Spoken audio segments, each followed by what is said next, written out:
Hello and welcome back to Reconnected, and much to the excitement of many in the comments already, we got back with us Mr. Howard S. Berger. Hello Hello, there, Howard. Ryan, my man. Hey, everybody. I see the messages popping up. That's so cool. You have so many fans here for you tonight. I'm so excited to see everybody's just very excited. It's going to be a great night. It's good vibes. What has been going on with you? Because we've been hearing your name a lot this year. I have, I just you've been hearing my name a lot. I haven't been hearing anything. I've just been listening to my work. I've been doing. I really, honestly think it's near nonstop commentaries and visual essays for so many great companies. This time, this is really good. I did well, you've seen it. I can't talk about it yet, but I did my one of several. But this is like my magnum opus with my partner. Kevin Marr from the Flying Machiste Brothers. We were pretty proud of it. A feature length. They're all turning out to be feature length lately, but this was a really this was an important one for us. It was very special. It was like percolating for a long time, but can't say what it is soon. But it's a big one. We've just been churning out a lot of really fun work, I've got to say. To the Fulci set, the Lizard and the Woman's Skin for Umbrella. We did, what can we talk about? Oh, yeah, The Island. We did the Michael Ritchie's Treasured film. We have treasured films. Yeah, really hope we can do more stuff for them. I have two things that I can't discuss yet, I don't think, coming up with Celluloid Dreams. We have... they just knocked it out of the park with Case the Bloody Iris. Wow. I mean, that was really, that gets it when you just don't, you're kind of fed to believe that, these movies that you may have seen in less optimum condition or even semi-optimum condition, if on DVD, you got to realize it's like, what, that Anchor Bay disc was like over 20 years ago now. It's been quite some time for some of these titles. And, it doesn't register, and then you go, wow, I guess it is like a lifetime ago for some people, or more. But that Case the Bloody Iris is really one of the most gorgeous releases I've seen. And they really, they really care so much. So that's really good. I can't even think. And I was trying to put together a list of stuff. I think I'm actually at also now. I'm approaching my 170th commentary. Wow. I think I have to, there's so many that actually haven't been announced yet. We've actually done stuff. There's a few that we've done, more than a year ago, 2 years ago sometimes, and it just hasn't been released yet. They're working out the rights, working out the elements. And one just got announced. The extras didn't, but the film got announced. I'm really kind of happy about that. It was Kino is doing Murder on the Orient Express, City Limits, but they're doing 4K. So I'm glad it took a little while. We did that a long time ago, but that's coming out. So that's another one. It's just a lot of really cool stuff. I mean, this is so far so good. Hope it continues on. But really a lot of fun. And you've been doing the same. You've been doing the same. Yeah, and funny enough, I can say some of the same stuff as you. We have a commentary that we turned in almost a full year ago that hasn't been announced yet. So it just happens sometimes. Yeah, let it. It's best to let it work its course, because good things come to those who wait. So yeah, it's been a busy year for both of us. I'm glad that we're here. Tonight, after our announcements, we're going to be talking about Sir Lucio Fulci. To get people excited and to stick around after the announcements for that, I know this is a very personal subject. Can you share why Lucio is so important for you? Oh, my man. Yeah, he's, I had the great fortune of meeting him under probably most people's dream circumstances, and I didn't expect to. I had no idea. I had gone to Rome, Italy. We had a film in the festival, the Fanta Festival there, a long time ago now. I think I think again, to me it's yesterday. So I like, oh wow, I think it was like 1995, summer of '95, and a film called Original Sins, which is slowly eking its way out onto Blu-ray eventually as well. Can't wait. Yeah, it's good. It's a fun one. It was, it was the first thing we ever really did. So, warts and all, a really crucial experience for me. But I've been pleased with it. Love the reactions we've got from a lot of people. But Lucio was one of those people, and I had I honestly, when I was told, it was whispered to me when we got to the festival because they were screening it. Supposedly in like a little theater, and all these indie, the indie section of the festival was being screened there, and I did not know that he had been talking it up. How would I know? I don't speak Italian. I didn't know. We flew there and we stayed the whole course. Like 3 weeks we were there, and it was like the best time of my life. And someone came up to me who spoke English, and they said, "Oh, you're getting a lot of really good word. Apparently, Lucio Fulci." So I'm like, yeah. And because everybody there was very sarcastic, they all had a very biting sense of humor. So I didn't believe anything anybody said. So then we saw him, and it looked like he was wearing pajamas. I mean, he was wearing, I've never seen an outfit like this, but I'm like, boy, they wake him up or something, and they got him into the theater. But he was there, and I was afraid to even go near him. Honestly, I mean, I had no idea what to do. I was just terrified. I'm awful when I meet my heroes. So right.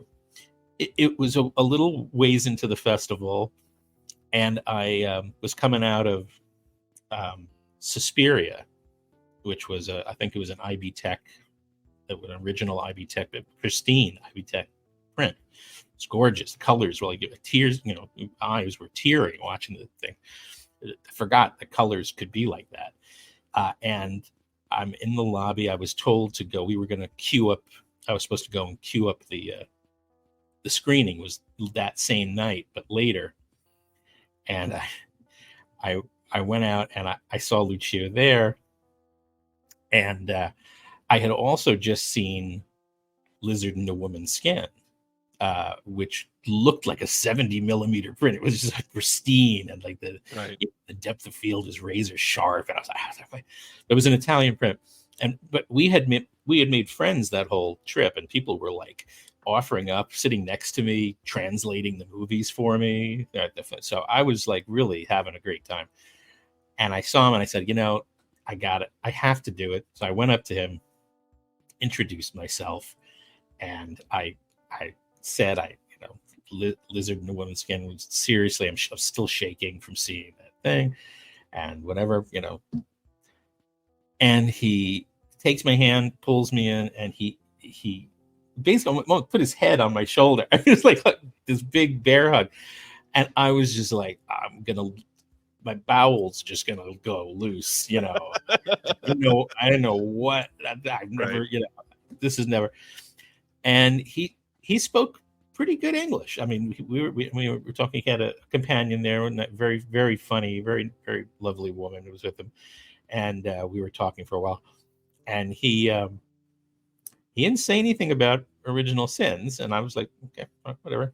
But then, of course, later on, I find out that he was one of the judges. So I didn't. Of course, he's going to see Original Sins, and he by the end of the festival, we had gotten together a bunch of times, and he finally hands me a book of poetry that he had written, because he was actually a really great writer. I mean, not just of horror, but of poetry and some very.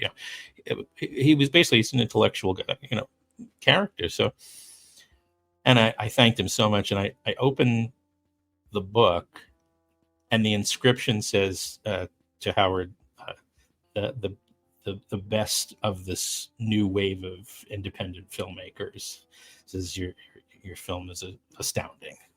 Original Sins was astounding, and I'm like, again, I mean, I don't know how I remained, continent for that entire trip. I was like, seriously, I could have lost it 100 times on the floor. So ever since then, and then he came over. Sadly, it was he came over to do the Fangoria convention, and which was, I think, only a couple of months before he passed away. But he had requested that I come and into New York City and do the interview with him for Fangoria, which sadly turned out to be the last interview. But he was such a and I went into a complete denial when he passed away. I was like, couldn't even. It was awful because he really was. I was really fed on him since I was a little kid. With all the whatever American, releases there were. I think I saw Lizard in a Woman's Skin as Schizoid. When it came out, I was like, all these. It was never under the title that it should have been. I've seen all. So, he was really part of me. So he is a very, very special person. He made it very easy to enjoy his company. He was a really, really nice guy. And you hear all these stories. I have never encountered anything. All I know is that he didn't suffer fools gladly. And if he thought you were, I don't know how to say it. If he thought you were a jerk, he would treat you. He'd treat you like one. Good. So, I mean, to me, I only had really wonderful conversation. He was a brilliant guy. And then, while I was in Rome, the greatest thing was people were showing me the films that I couldn't see in America, which were the comedies. And at that time, the Westerns were very difficult to see. This is in the 90s. This was before, I think the internet was only a couple of months old. You know what I mean? It wasn't really like, we only just had like the internet movie database for, maybe a year or two or something. I don't know. It was pretty bare bones. But there was nothing, you'd have to really know what to look for. And people were showing me like his Franco and Ciccio films, which I still think demand a box set that I would love to try and produce. I mean, that's like, I would get my hands on it. Some of those were just brilliant. So it was a really great time, and then I came back. He had passed away, unfortunately, but I was asked to come back the following year as a juror, because Jean Roland got sick. And I was fortunate they had him, he came, but I don't know if he was going into dialysis or something like that. He was very sick, but he showed up with his two orphan vampires, and they were there for that night, and he was wonderful. We had dinner and had a great conversation, and we had a great friendship with him as well after that for a very brief time. I mean, he was around for a while, thank goodness, but he also passed way too early. I mean, I think both of them, they were in their 60s. It's like, it shouldn't, I think Jean Roland, I don't think he made it to 70. He might have been, but wonderful guys, really brilliant people. I mean, don't forget, they showed up on sets and made these movies. I mean, like, yep. Even something which he, wholeheartedly, he would have embraced the humor, the camp aspects of something like Murder Rock or something. He was fully aware of what he was doing, and full of contempt for the stuff that he thought he was being, rooked into doing or raked over, treated without any respect for. I mean, and he would dish out the contempt rather freely, but I can honestly say, I mean, he's a really, really brilliant, great guy. I mean, I love his daughter Antonella. Is a very special person, brilliant in her own right, and I completely endorse her love of that man. There's definitely reasons. He was actually, I found him a really special person. So glad that you want to talk about him tonight. He's always One of the reasons is because we got to highlight some of your recent work for Umbrella, because they've been having you on for a lot of stuff this year. But Lizard in a Woman's Skin is one of those that I think everybody should have their eye on for sure. So we will be highlighting very specific titles after our announcements and all that fun stuff. First, why don't we talk about what we've been watching? Anything that you haven't been working on that you've had a chance to see recently? It's getting harder and harder. I've been actually been setting up a Plex channel for myself, so I can my personal Plex channel, so that when I, to keep myself alive, I just go on the recumbent bike, for an hour, a couple hours, and we set up we've been moving it larger and larger TV sets. So when we get the 80-inch, then the 70-inch goes in the bedroom, and then the 55-inch from the bedroom goes in the exerciser. So it's a weird. But I've been watching. Oh, thank God! I've been reliving all the Don Dohler films. Are you a Don Dohler head? I won't say head, but yeah, I've seen a couple. Oh, you should be. I mean, if he was alive today, I'd suffocate him with hugs. I mean, I used to get his magazine all the time. I remember what it was called. He had the best magazine for like Super 8, movie making or whatever. Oh, Cinemagic. That's what it was. He was a wonderful guy. But I just dropped about 10 Don Dohler films on there today. So, but nice. Yeah, I love. Yeah, there's some really great ones. And everyone knows that what I do on my private time is I deconstruct films from what me and Kevin Moore have sort of figured out, this odd way to read movies through a dummy death, where a dummy special effects dummy mannequin replaces an actor who they don't want to kill, I guess, for the sake of the film, in a character's death scene. So there's a lot of metaphorical, things that happen, both visually and thematically. So Don Dohler delivers the goods, and I swear it's such a subconscious thing to make a film that actually, has a dummy death in it, that still time after time, it's infallible, always sticks to our criteria now of what we've noticed, thematically. I mean, even Don Dohler. So, may not be a conscious thing, but it's sort of like the way stories seem to have to be told. And so he has quite a few. So I'm really very excited that I dove into a lot of new Japanese directors that I've only just now been getting access to. Thank goodness for the people who are translating these movies, but they're in droves. And it's nice to see also companies like Radiance, who have also been doing some stuff for lately. They've done the same thing. Like they don't just do Italian crime films, which are good too. I mean, but they are just interested in movies that are just seem to be astonishing, and it doesn't matter what country they're from. But they've been picking some really great Japanese stuff lately. The Executioner is one of them. It's really pretty wild. I have a film group that's now almost 10 years old, is coming up, and I make my collection sort of available so we can discuss it. So, and that was one of them. I'm so proud of it. I saw all these movies that have been coming out in the past like 4 years or so. Mm-hmm. I had found all this stuff like 8, 9, 10 years ago. No one knew any of. No one's ever seen. So I'm actually really happy. I was like, yeah, it's my taste is now the zeitgeist. It's so cool. But yeah, Radiance's curation has been crazy good. It's great. Francesco Simeone is just on the ball. All these guys are just really incredible. Severin, good Lord. I mean, like it's just sort of like Pandora's box is opened. They're doing the Lord's work, whoever that is. But they're doing his work. Amazing stuff. I mean, one of the things I did was a while ago already was Giuliano Montaldo, guy who did Franco. What's it called? Oh, please, Sacco and Vanzetti, and Yes. he did uh, short circuit, closed circuit. Closed Circuit, yeah, the theater film.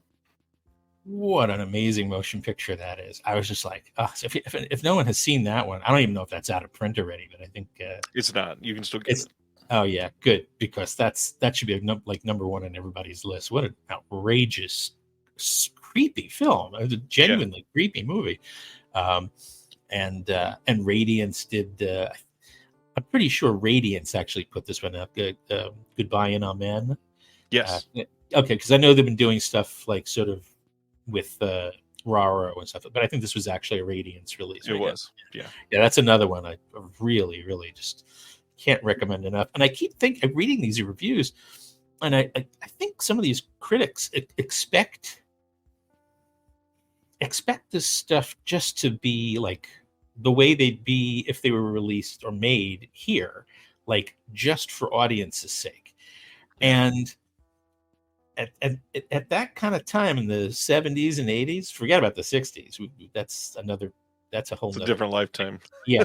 70s and the early 80s, there's some pretty smart people making these movies, and almost always had ulterior motives for these movies. So I read these reviews and I'm like, they're still only trying to fit square pegs into round critical holes. And I'm like, why are you, should be watching the film for its own immediate sort of messages and stuff. There's just a lot of really curious stuff going on.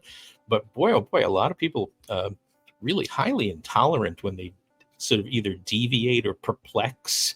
They don't want to go deep enough to figure out really what the hell they just experienced. They just sort of didn't fit my bill. Or I was like, why you want to watch movies if it's always what you expect? That's what I don't understand. I'm like almost the opposite. I don't want to know what's going on. I don't want to know anything. I won't even watch trailers. I don't watch trailers. I have no patience. But so I've been just inundating myself, it's like a kid in a candy store, just eating everything I can get my hands on. But it's cool. My personal Plex channel. Oh, you have access to it. I do. Yeah. You know what I've been watching. I can't see what you've been watching, but I can see what you've been adding, which it's always exciting. I can see what you've been watching, and I can see when you watch it too, and what you watch it on. That's what's kind of fun. But so yeah, there you go. Tons of stuff. This is true. I'm even more excited. We haven't talked about this in depth yet. I'll get into what I've watched recently, but I get to shake your hand next week. I get to meet you in person. That's super exciting. Yeah. Make use of me. I'll be happy as hell to just lamprey on and float around with you. It's fine with me. I need it. I haven't seen anyone but my dogs in 2 years. I can't freaking wait. What I've been watching, the most recent one was Hundreds of Beavers. Have you heard about this one yet? Oh, I think you took it off my Plex channel. Hilarious. It's screamingly funny. Yeah. And so funny. And his partner is great too. The actor is also did the one prior to that one. Really, really, really, really funny in exactly the way I was talking about. Like it's hilarious, but boy, is it confusing people. Like some people, just like critics, just like either the pants come off and you're a new person, or you have no idea what this guy is trying to do. But I love the fact that he does it like bare bones, right? Like he just goes out and does it himself. Takes like 5 years to make the movie, 4 or 5 years, and just total hands on. But it's amazing. It's sort of like the style is sort of like mixed between like Guy Madden and Terry Gilliam or something, but with real gut punch funny stuff. But the special effects, the animations, very stylized. Really, he's great. I saw you. Of course, I saw where you watched it too. I know exactly. If you have a phone, I can see.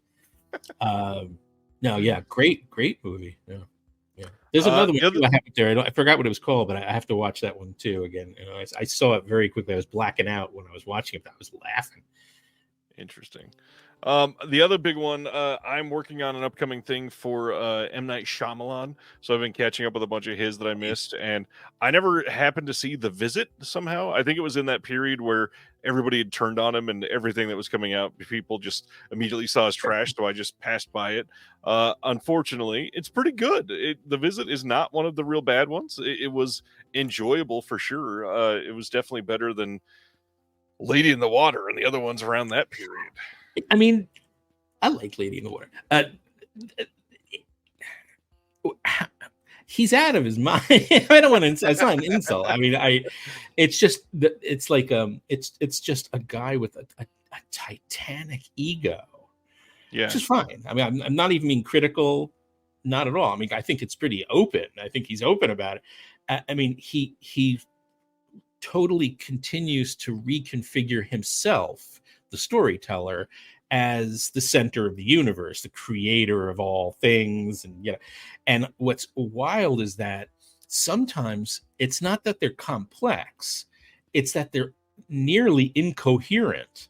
So I know there's got to be something to push me on because I'm either not catching it or I'm not getting it. So, but Lady in the Water was one of those where there were people walking out pretty angry, but I was just like, oh, right. No, he's saying he's the center of the universe. Why are you ignoring this? I was interested. The one that I love because it has,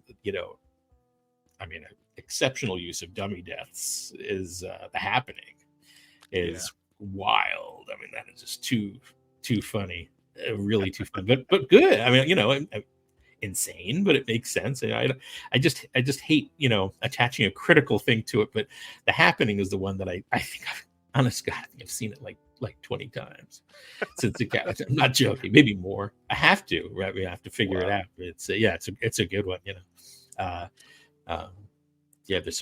there's too many great things. If you want, I could spend like another 3 hours just talking about The Happening. Happy to do that. I never hated The Happening. I thought it was decent, other than the last 3 minutes are kind of hit or miss. That's my favorite part. Yeah. I did want to highlight a company that you've done some with over the last year and a half or so. A few imprint releases that came in recently, and these are all movies that I'd somehow just never seen. The first one was The Man Who Haunted Himself. Check that one out. I've never been a Roger Moore fan. I'm sure you've seen this one. What do you think of that one?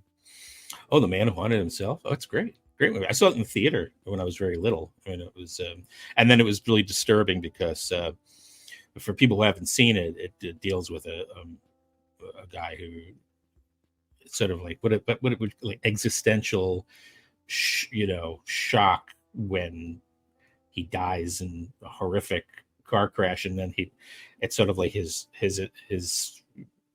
spirit refuses to acknowledge and accept death. It's a really wild movie. So it's a great script, but a particularly horrific car crash. And what was really depressing is only a few months later, the director himself died in a horrific car crash in that same exact spot that happens in the movie. So you watch that movie now, and I'm just like, oh, this means business to me. I mean, this is really creepy, very sad and creepy. He was a great, great director.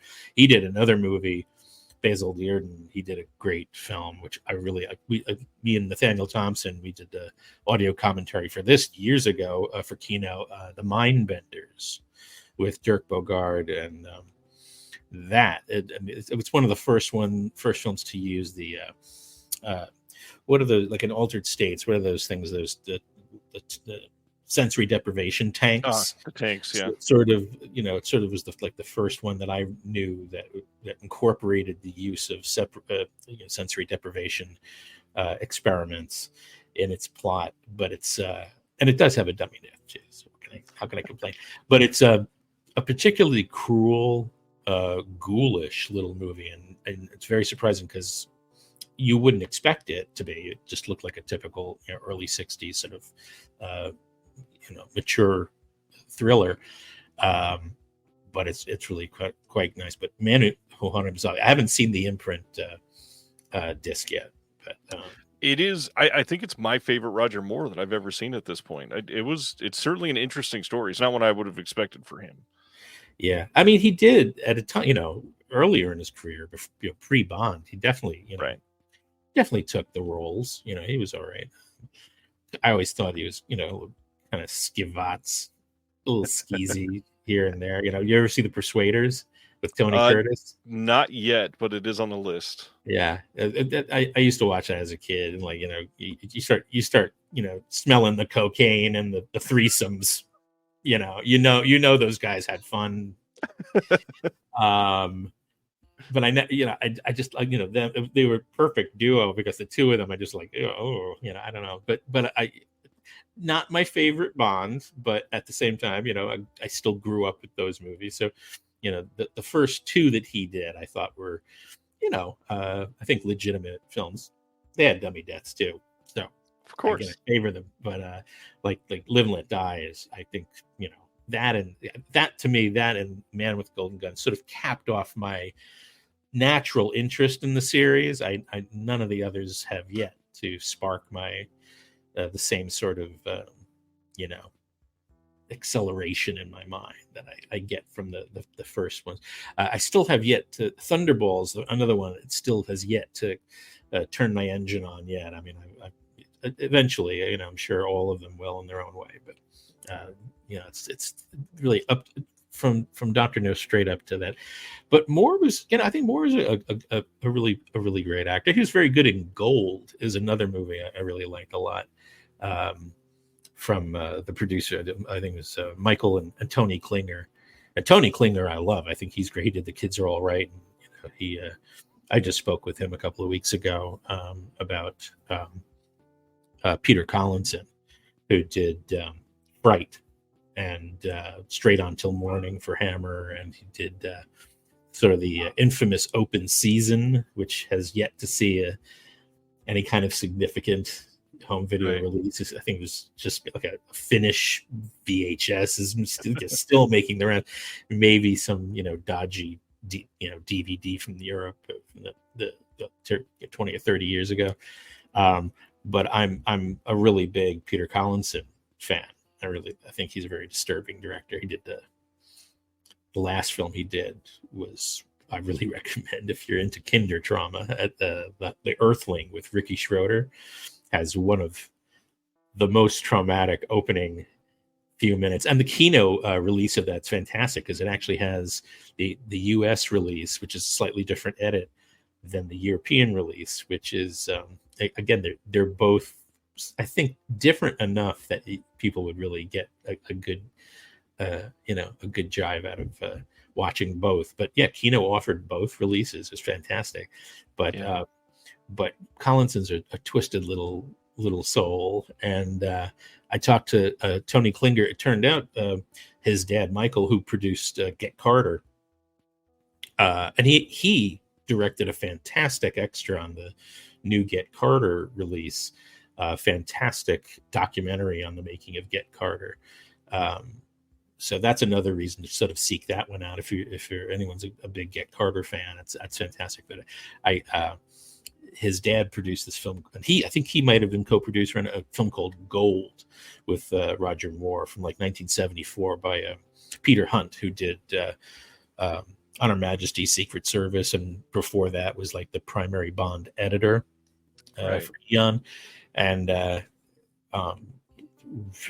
again, typical 1974 PG was just absolutely horrific. There's some amazingly traumatic sequences in that movie. Good villains, good things. So it's enough if you're in it, if you're getting in like sort of like I think I might want to try out some other good Roger Moore parts. That's a really good one to seek out. Is Gold. Gold was just released by 88 Films in the UK, by the way. Really curious to see how that differed. Again, Nathaniel and I did commentary on that, so I'm curious to see what differs. Well, speaking of commentaries, to link that Roger Moore joint, they also put out Catacombs at the same time. This one, incredible art, but both releases of The Man Who Haunted Himself in Catacombs have commentaries by Kevin Lyons and Jonathan Rigby, which perfect choices for these two. Sure. Absolutely the best. You're talking about the Gordon Hessler Catacombs? Yes. Nice. Oh, see, I didn't know about this. Yeah, this was a worldwide first time on Blu-ray, and they got a couple interviews on this, and the audio commentary though is great, and it's a brand new scan on it. Looks very very good. I really hope people check that one out. And then they also put out a hard box on that one. I think a lot of people had their eyes on this one. It was the Uninvited and the Unseen in a double feature. That was a big title for them that came out. Yeah. No, The Uninvited especially that's like a Halloween perennial, really spooky film. And it's a nifty movie. I mean, that's one with am I getting that's a haunted house with Ray Milland and his sister. Yeah, oh my god, really bizarre movie.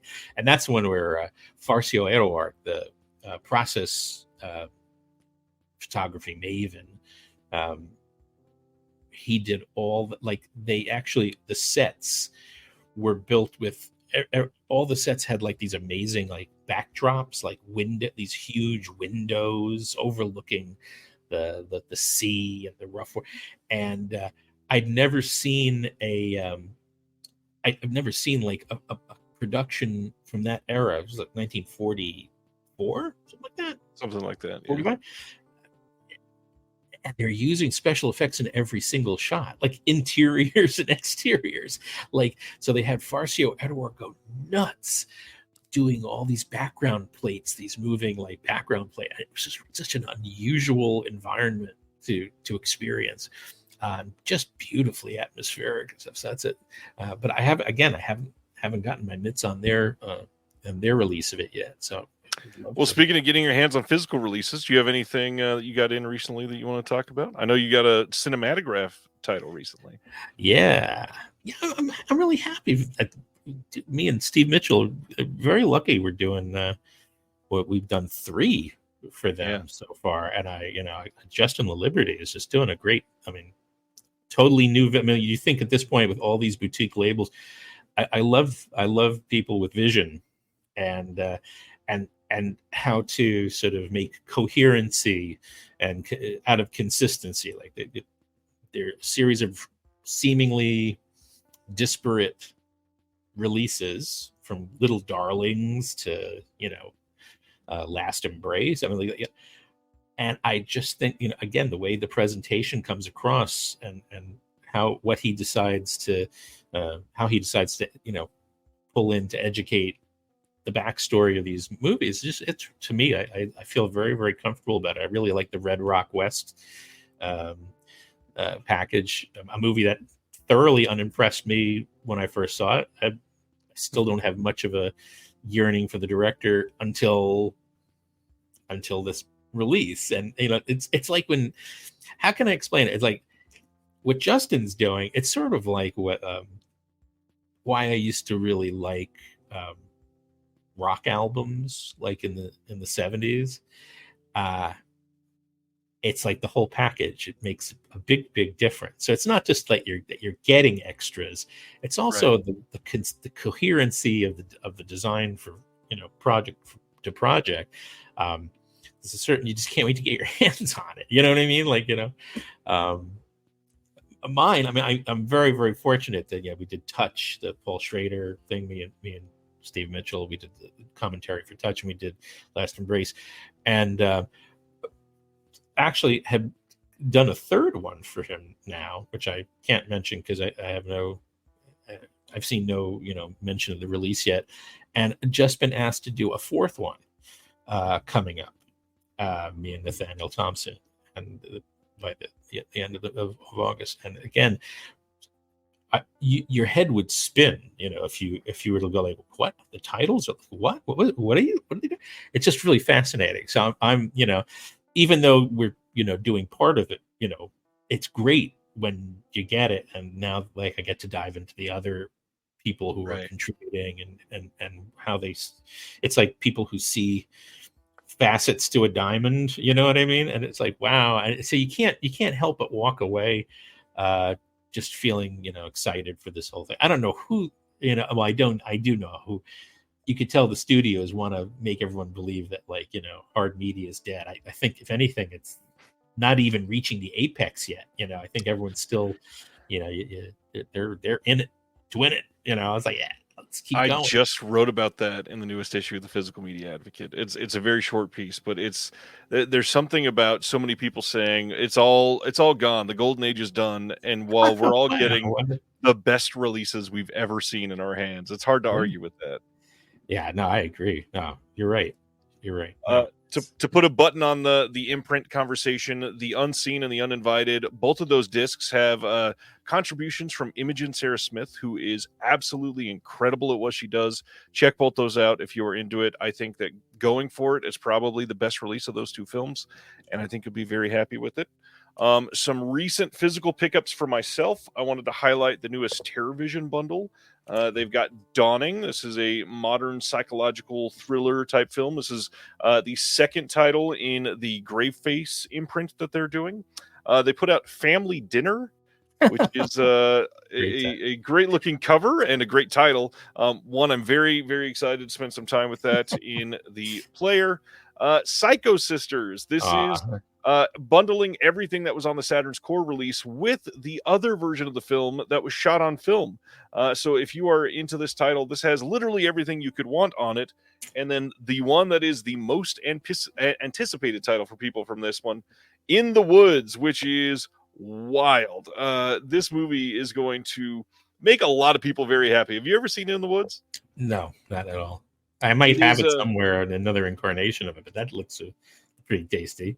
It is a weirdo creature feature from the 90s, and it's amazing. Yeah, I have it somewhere, but I don't.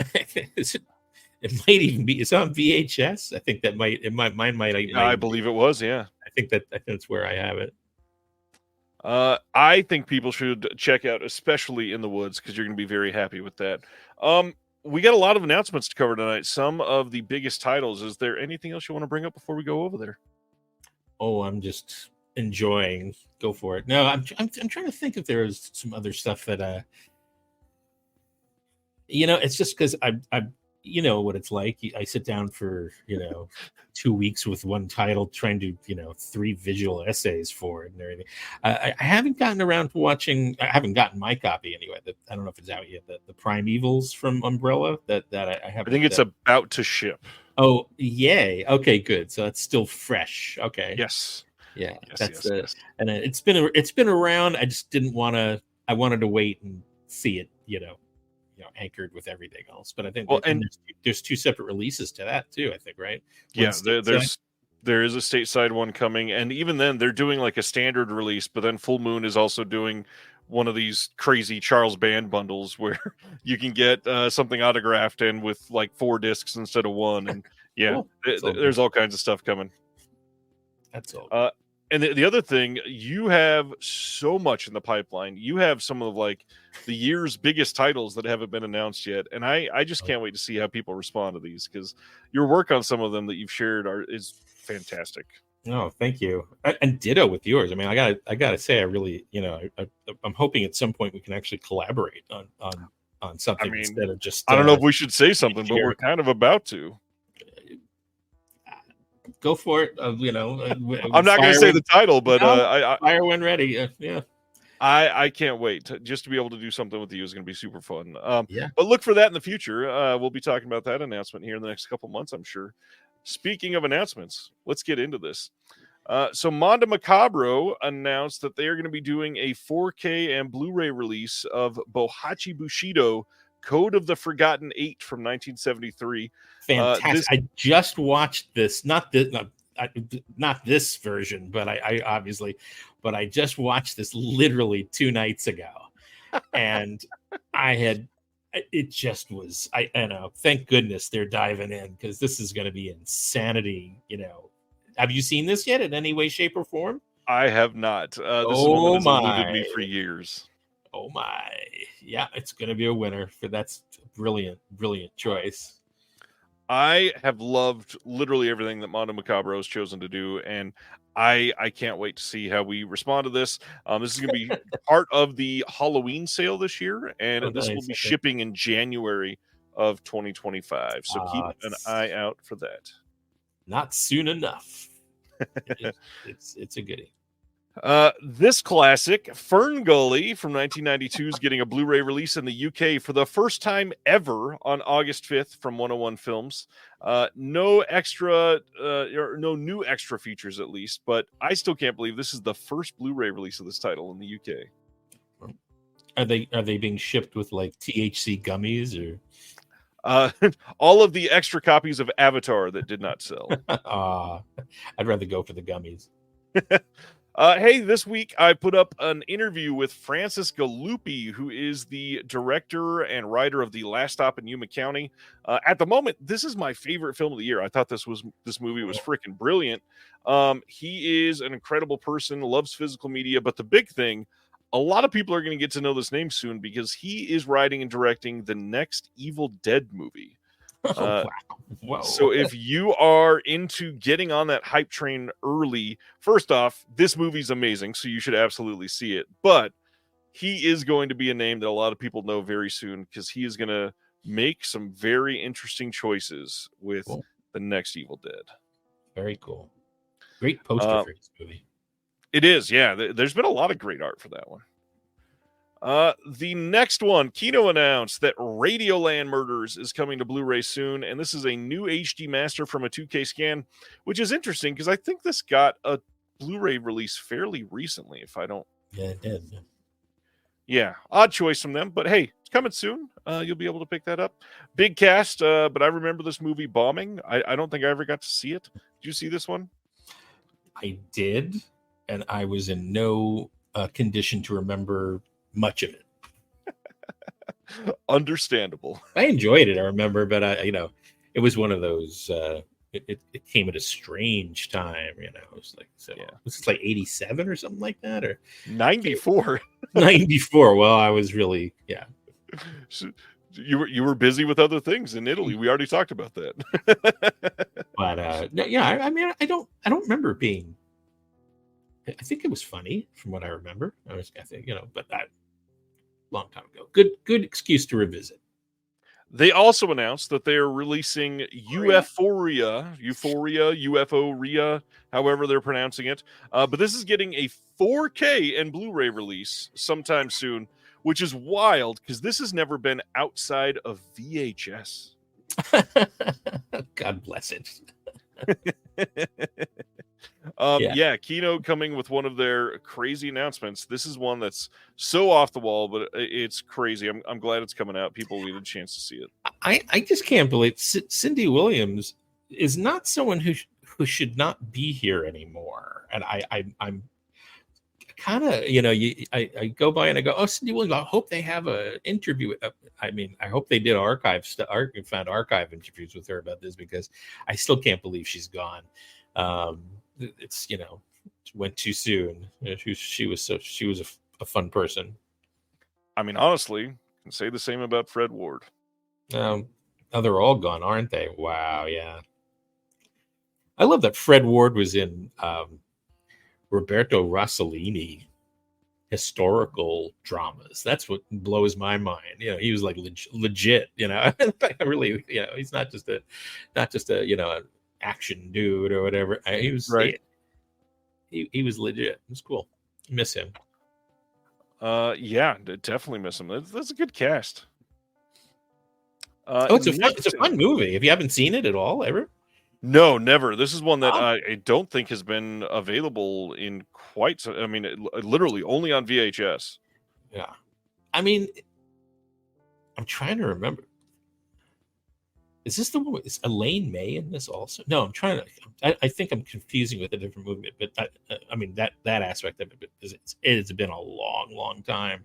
But I remember this being quite amazing, actually. Euphoria. All right. The Stand, the 1994 version, is getting a Walmart exclusive Blu-ray release. Likely nothing new on this. It's only going to be a one disc release, so likely no new features. They didn't announce anything, but it's The Stand. It's a classic. Like, most people have seen and loved this. I didn't say a date. September 24th, by the way. Yeah. It never reached me, unfortunately. Soon. Some Criterion announcements were amazing this month. October 8th, our first one is going to be a Val Lewton double feature with I Walked with a Zombie and The Seventh Victim. And what's amazing, this is getting a 4K release, a Blu-ray release, and a DVD release.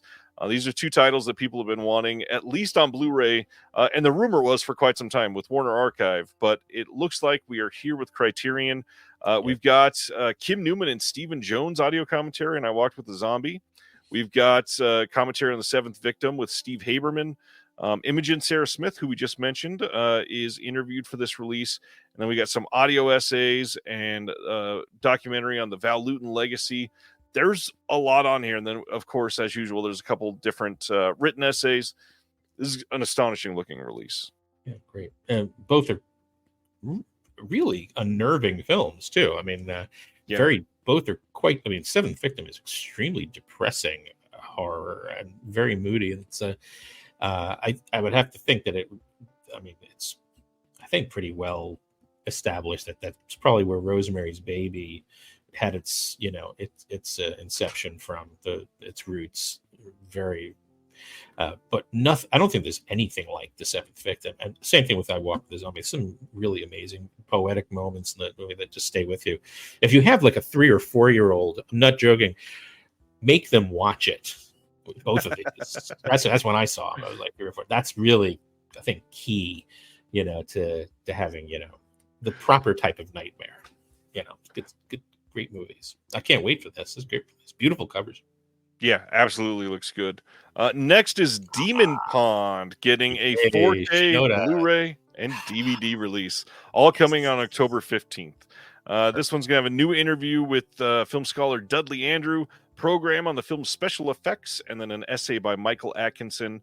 But that is it on this one. Looks great. Art great on this movie. Is beautiful, and this is another one that's been a little difficult to see, so I'm glad this is getting out there. Good movie. Yeah, anything by Shinoda is great. He's the one who did the I don't know if it was a remake just from the same source, but it was Scorsese's Silence. He did the original 1971 version of Silence about the monks in Japan. Pretty barbaric film, amazing. But he is one of the greatest. I love Shinoda. Great, good news. I will say this is one of those things that makes me wish Criterion did more wall posters, because this art is going to say beautiful, right? It is fantastic. Going to our next one, Pandora's Box from 1929 getting a stateside release. Eureka released theirs earlier this year. This one has a new 2K digital restoration, which I believe is going to be different than the Eureka one. This has 4 different scores on here, so a few more options. We got an audio commentary by Thomas Elsacer and Mary Ann Doan. We've got a documentary by Hugh Monroe Neely. Rare interview from 1971 with Louise Brooks. We've got some other interviews on this, plus an essay by Jay Hoberman, notes on the scores, and some other stuff. Again, just glad this will be out there for everybody to see. That looks great. I'm real curious to see what you say about the last one, because we are getting Harmony Korine's Gummo in 4K and Blu-ray. My favorite Korine film. I love Gummo. Love Gummo. How do you feel about Korine overall? I mean, again, it's for me so far, I find him very interesting. I mean, I don't go by hit or miss, you know what I mean? Like, because that means I had some kind of an expectation of what he was going to give me. I don't know. I really have enjoyed his stuff. Some is very disturbing. This was one of the more, I think, one of the more human films. You can relate to it, I think, more than other social environments that he invests time in. But this one I really love. I actually saw this in the theater. About 6 or 7 times when it came out, and then various releases. But I'm interested to see what they can do. I hope Criterion doesn't screw around with the color palette too much. I would hate for it to become bluish green when I'm so used to the golds and yellows. browns in that film. So the cover disturbs me because I have a feeling it's going to be reflective of the tweaking that they usually do with a lot of their color film, almost all their color films. But it's a very welcome release, and I'm curious what the extras are too. Do you have a list of extras? Of course. Well, first of all, thankfully, it is supervised and approved by Harmony himself. This will also be presented in Dolby Vision HDR. We've got a new interview with Harmony Korine. We got a conversation from '97 with Korine and Werner Herzog. He was in Korine's next film. So yeah. We've got the Projections episode from 2000 featuring Korine, and then an appreciation by Hype Williams on this. So not a lot of new, but it is the first time that this has been on anything other than DVD, and that DVD's not been super easy to find either. It's interesting. I actually directed a making of an episode of Makes a Video for MTV back in the day of a Hype Williams video. It was a very interesting day or 2 days. Interesting. Very interesting. Yeah, I'd like to hear what he has to say. Yeah, and obviously a lot of people excited about this. This is one that people have wanted forever. And to get this and Happiness in back-to-back months is pretty damn surprising. Moving right along. Film. Oh, I was about to say. I can't believe my name is not involved in this thing. I was about to say, this is a certified Howard banger. September 24th, Body Double is coming in a 4K steelbook from Sony Pictures, of course. This one's going to have archival EPK interviews that are brand newly added with Brian De Palma, Craig Wasson, and Melanie Griffith. Frankie Goes to Hollywood Relax music video, the Body Double version, is going to be on this, and that's the first time it's had a release on one of the film releases. That's pretty rad. Everything that this film touches is rad. Great movie. I'm a sardine. That's a great movie. Kevin from the Almost Major podcast wants to know what video did you do the making of for? Do you remember? It was for Snap Your Fingers, Little John. I did a few episodes of that Makes a Video.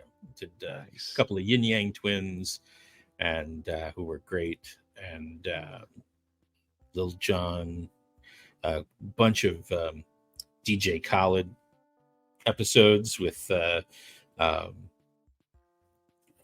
everybody. Paul Wall down in Miami. We were in Paul Wall, and I can't even remember all their names. It was Fat Joe or something, right? I mean, really, really good guys. And, but Snap Your Fingers. That was an odd. It kind of does. It rules pretty hard. Yeah, I agree with you. It was a great time. It was great, but that was a fun shoot. I had a lot of had to do a lot of digital erasures, special effects erasures of. I remember Sean Paul coming out. He had like 2 spleefs in his tucked into either ear, and no one saw it when we were shooting it. And then they're like, "You've got to remove this digitally." We've had to, go in with had to hire a digital effects artist to eradicate all the weed. Like, why? That's all it's all about. Why? I don't know what they're doing. But it was a pretty fun time. So I love that we just had this conversation. There's more we can say, but I don't want to get into legal problems. So, let's see. Next is a big one. Columbia Classics Volume 5 from Sony is coming on October 1st. This is a big deal for a lot of people that noticed that it was the second one of these that was released in 2024. And if you pay attention, the last year, 2023, didn't have any. It appears that Volume 4 was likely delayed a little bit, and they had plans to release that last fall, and now this will be this fall. So our films on this one, we've got some major ones. We've got Tootsie, Little Women from 2019, On the Waterfront, All the King's Men, A Man for All Seasons, and Scorsese's The Age of Innocence. I mean, have they ever I mean, people will go like, oh, why are they so disparate, the titles? And like, but wait, I'm sorry.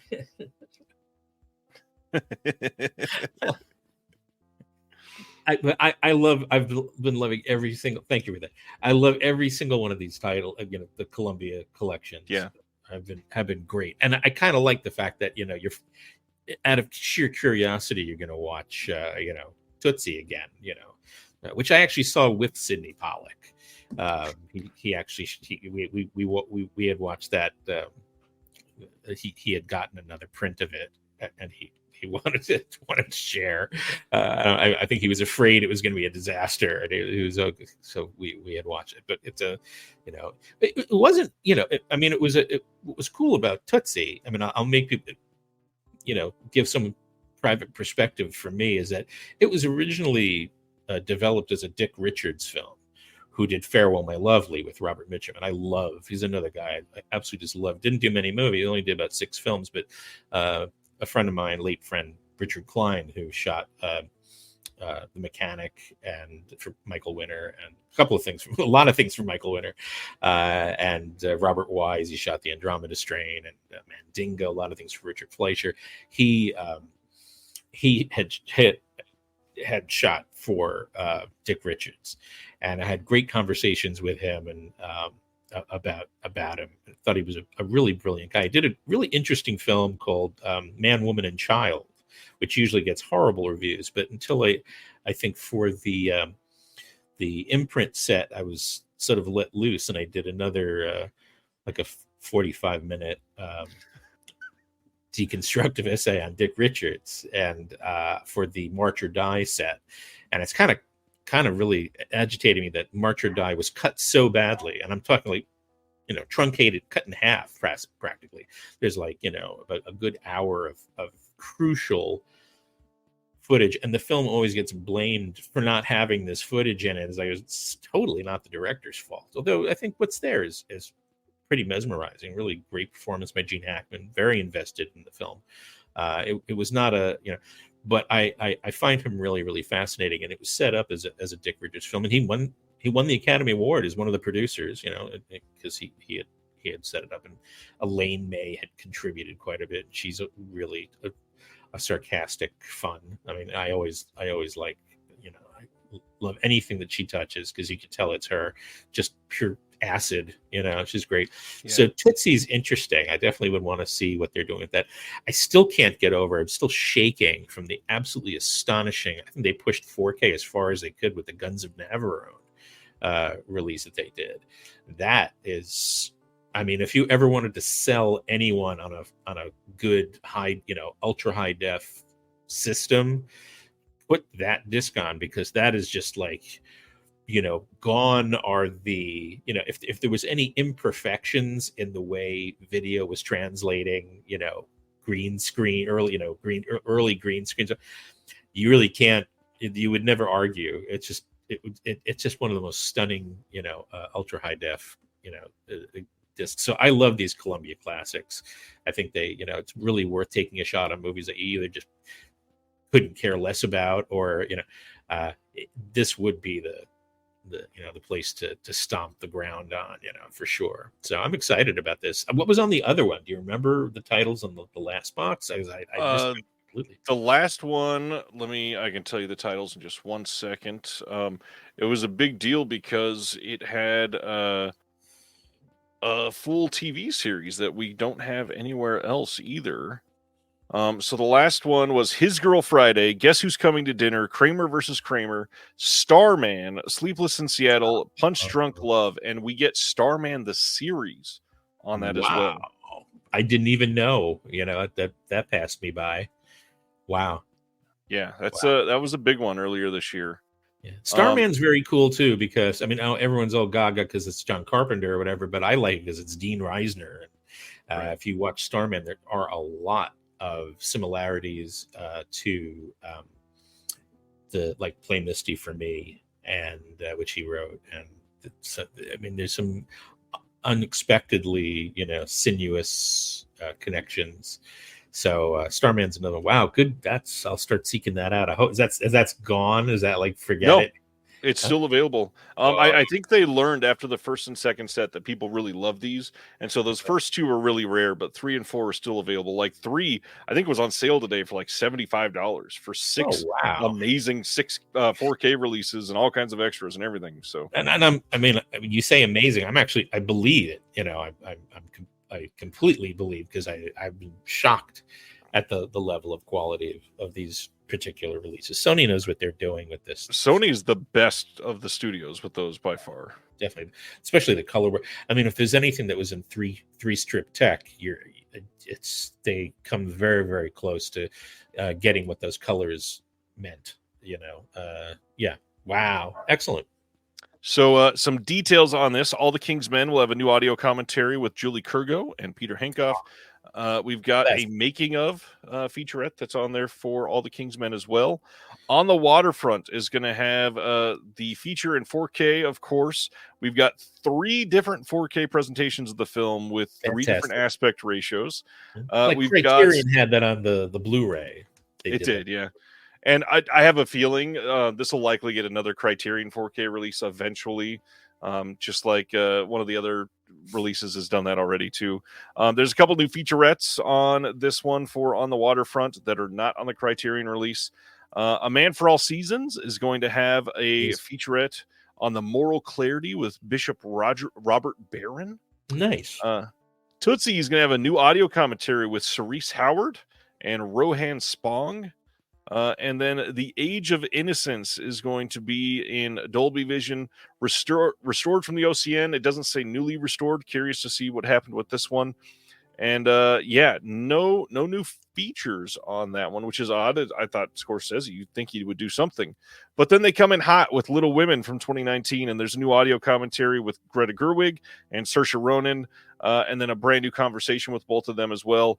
All of the archival featurettes made it onto the disc. It looks like a pretty great release. That sounds sweet. Yes, so long as Grover Crisp is with Sony, they should remain the top resto studio. I agree. The cool thing that I have not mentioned yet, this release also comes with a bonus disc with some films in 4K, which is crazy. We have The Belle of Broadway from 1926. This one will only be in HD. Ladies of Leisure from 1926 will be in 4K. The Desert Bride from 1928 will be in 4K.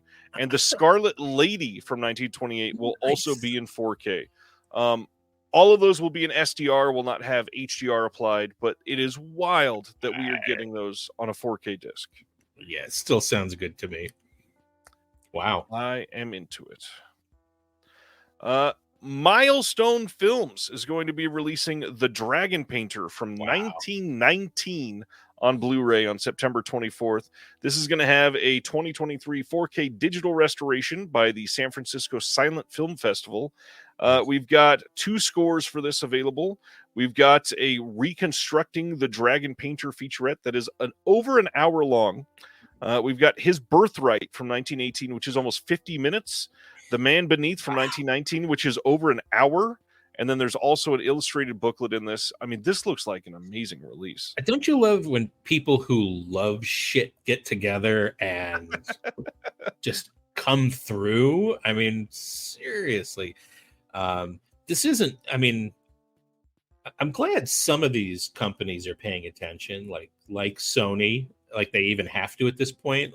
Even, you know, a lot of these, like, you know, whoever owns Fox right now, I won't say the name because they don't even care about their own classics. Right. But I'm glad they're seeing it's not a niche thing. This is preservation and commercial reacceptance. I mean, these movies, just because a couple of years go by, decades, centuries. Why should that stop the same appreciation it would have gotten on release? If anything, a lot of these things are getting much more appreciated. In fact, here, can I make a plug? The piece that I did from on the new Primevals disc. I was asked to do something on lost films. And my generation, a lost film, it means so much more than just the fact that, like, there've been some movies that, you know, were never finished, or they had a reputation and then they never, they disappeared, or the prints were lost, like London After Midnight. And I kind of had to explain that when you're talking about missing films from someone of my generation, there's always room for that kind of spark that not having something will provide if you are addicted to the medium like I was growing up. And I did try and do something a little different with that. So it wasn't specifically about, okay, the prime evils, because every extra on every edition of these movies is going to say the same thing again and again. I just had to put in perspective that every movie for a 6-year-old, 7-year-old, maybe even older, but that was my thing in like the early 70s, when a movie came out, you didn't have video. You didn't have access to it after that at all. It was gone. And you had to wait for it to come on TV. And when it came on TV, if it came on TV, it was edited. So you're still not seeing, all it was like, you just, it's edited for television. Oh my God. Like, I'm still not seeing it. I'm lucky enough to have this, but so I kind of made like a memoir out of it, of the pain and sorrow, but also now how everything is so accessible, and these things, people are hunting it down. So you went from feeling completely isolated and alone at the age of 5, who giving a shit, you read an issue of Castle of Frankenstein magazine, and all you're seeing are films you'll never see. Or if you're lucky, you can grab your dad and pray he's either awake to do it, or he doesn't mind sitting through an R-rated, or convincing the box office guys that you can take a 4-year-old to an X-rated movie, it's okay with him. I'm here with him. Right. Now it's like, look at this. Like, there's hundreds and hundreds and thousands of people all over the world in a concentrated effort to not just find the stuff before it becomes mulch, but also celebrate it with wonderful writing and wonderful, insights. And, I mean, even if it has to happen, even like, Mystery Science Theater in their day, I'm not ashamed to admit that I love, a goodly portion of those episodes. It gave me a chance to watch the movies, and again, I can laugh a little bit because I'm not the one, I'm not making fun of it. I'm just listening to somebody else, so I can be a little guilt-free. It's I wasn't so militant because they were actually funny most of the time, the various groups. But this is just crazy. It's really wonderful. It's just a great time, to try and survive another day, because you never know what's gonna hit you. But something like this, how great. And it's like there's organizations behind this, I mean, that's just, I don't know, gets me all teary. So it's a big deal. Thanks all these groups, all these people, and all these people who are listening to this, even who care. Really wonderful. Really clenches me. I get all choked up. Good stuff. That is September 24th, and next September 24th from Kino is Pray for Rock and Roll from 2003. This is based on Cherie Lovedog's autobiographical stage play starring Gina Gershon as Jackie, rocker who's hitting her I'm Still Here years and worrying that she may never make it big. Also starring Drea De Matteo, Lori Petty, Shelley Cole, Mark Blucas, and Ivan Martin. The film marked the feature directing debut of veteran music supervisor Alex Steyermark. This is also established as an LGBTQ touchstone film and a rock and roll cult classic. We've got some archival interviews and extras on here, an audio commentary by the director, behind-the-scenes pictures, interviews, and all kinds of stuff. Kino putting another one out that has never been on Blu-ray anywhere in the world. So glad we're doing it. Yeah, great stuff. Yes, Ronnie's excited. Somehow never seen it on a sideshow. That's pretty funny. Going to our next one. This is going to make a lot of people happy. Below the Belt from 1980, getting a Blu-ray release from Kino on September 24th.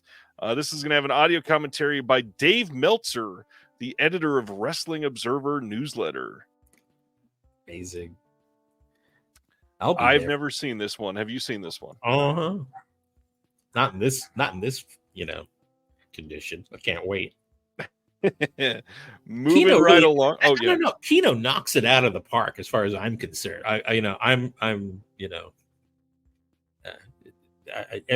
Every title is great. It's kind of, and it is kind of sad because we did lose Lee Gambin this year. And he sort of had for me, like he made me notice a lot of the stuff that Kino was kind of putting together in series, the noir series or older film. And so, not that everyone else isn't fantastic, because I pretty uniformly enjoy it, what everybody has to deliver on the Kino label. They're just a great group of people showing up.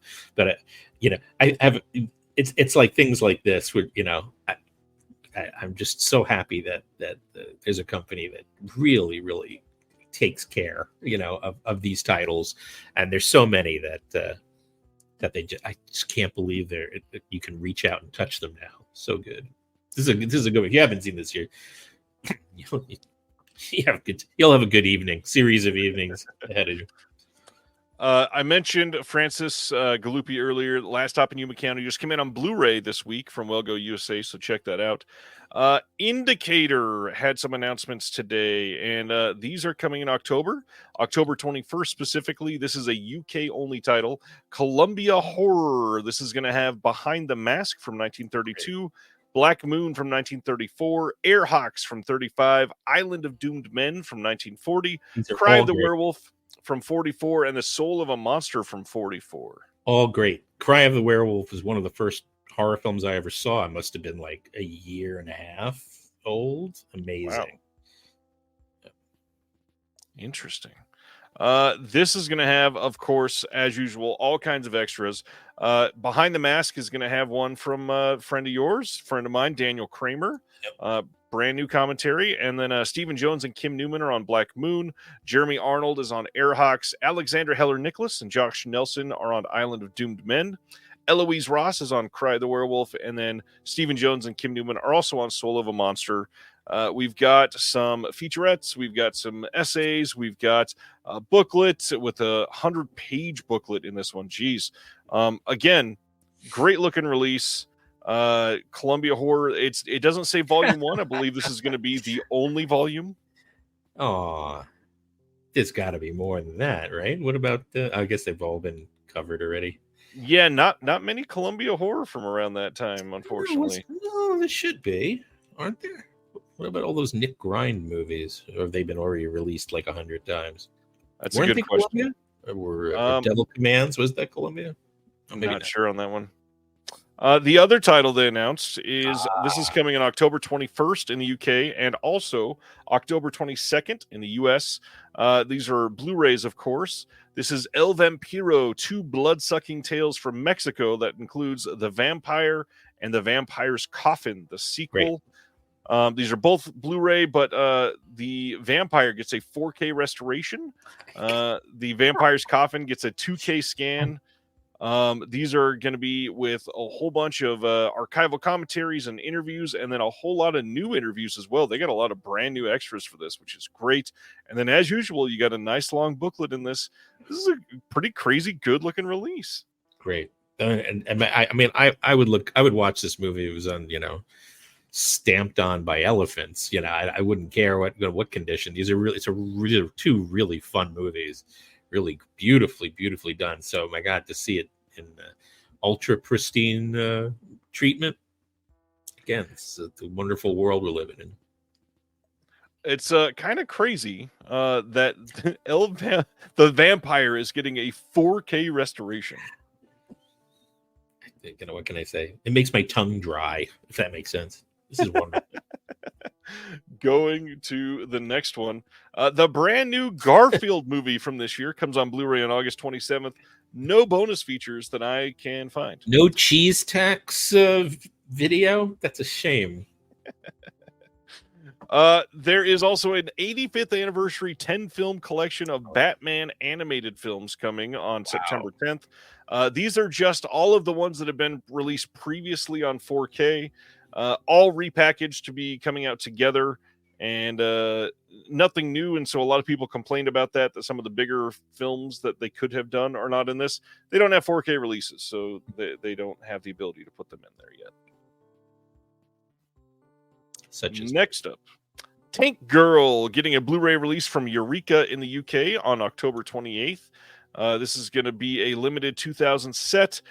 We've got a 60-page collector's booklet with new writing by Stacey Abbott and Kieran Foster. We've got a new interview with Greg Staples. We got an audio commentary with the director and Lori Petty. New appreciation with film scholar and fan Lindsay Hallam. Some other archival interviews with cast and crew features, and more to be announced. They have not finalized all of this yet. Glad this is coming out in the That's UK. a really nifty ultra wide screen film. I think, was it shot scope? I think it might have been. It's extremely nicely framed film. Very nice wide embrace of wide screen. Yeah, it's a good one. It's fun. Very good movie. Yeah. Then they announced Broken Oath from 1977. And the cool thing about this one is going to be coming on October 21st in the UK and the 22nd in the US and Canada. Glad they were able to get US rights for this one. I was going to say. Nice. It's a big deal. This one, of course, go ahead. No, I was going to say, have they done that with Message from Space? Did they clear? No, Message from Space is only UK. Oh, okay. This one has the original Mandarin audio. It's also got English dub tracks. We've got English subtitles that are newly translated for this. New commentary by Frank Jang. New audio commentary by Mike Leader and Arna Venema. New interview with Bruce Lung, which is great. New appreciation by Patrick Macias. And then some writing on this by Gina Marchetti and Kung Fu cult master author Leon Hunt. And this one looks great. Any Angelo Mao films are definitely going to be interesting to me. It's an amazing movie. And the movie's extraordinarily standing up for half of it. It's extraordinary. So this is really fantastic. I can't wait. Eureka's had, just like Wave just said in the comments, a very good year, very strong. And even just making the move to be releasing stuff in the U.S. is a pretty big deal for them, considering they've been around. I think the Masters of Cinema line started in like 20 years ago, and now they're suddenly releasing in the U.S. That's not small news. No, this is great. It is great. Same thing with Arrow. I mean,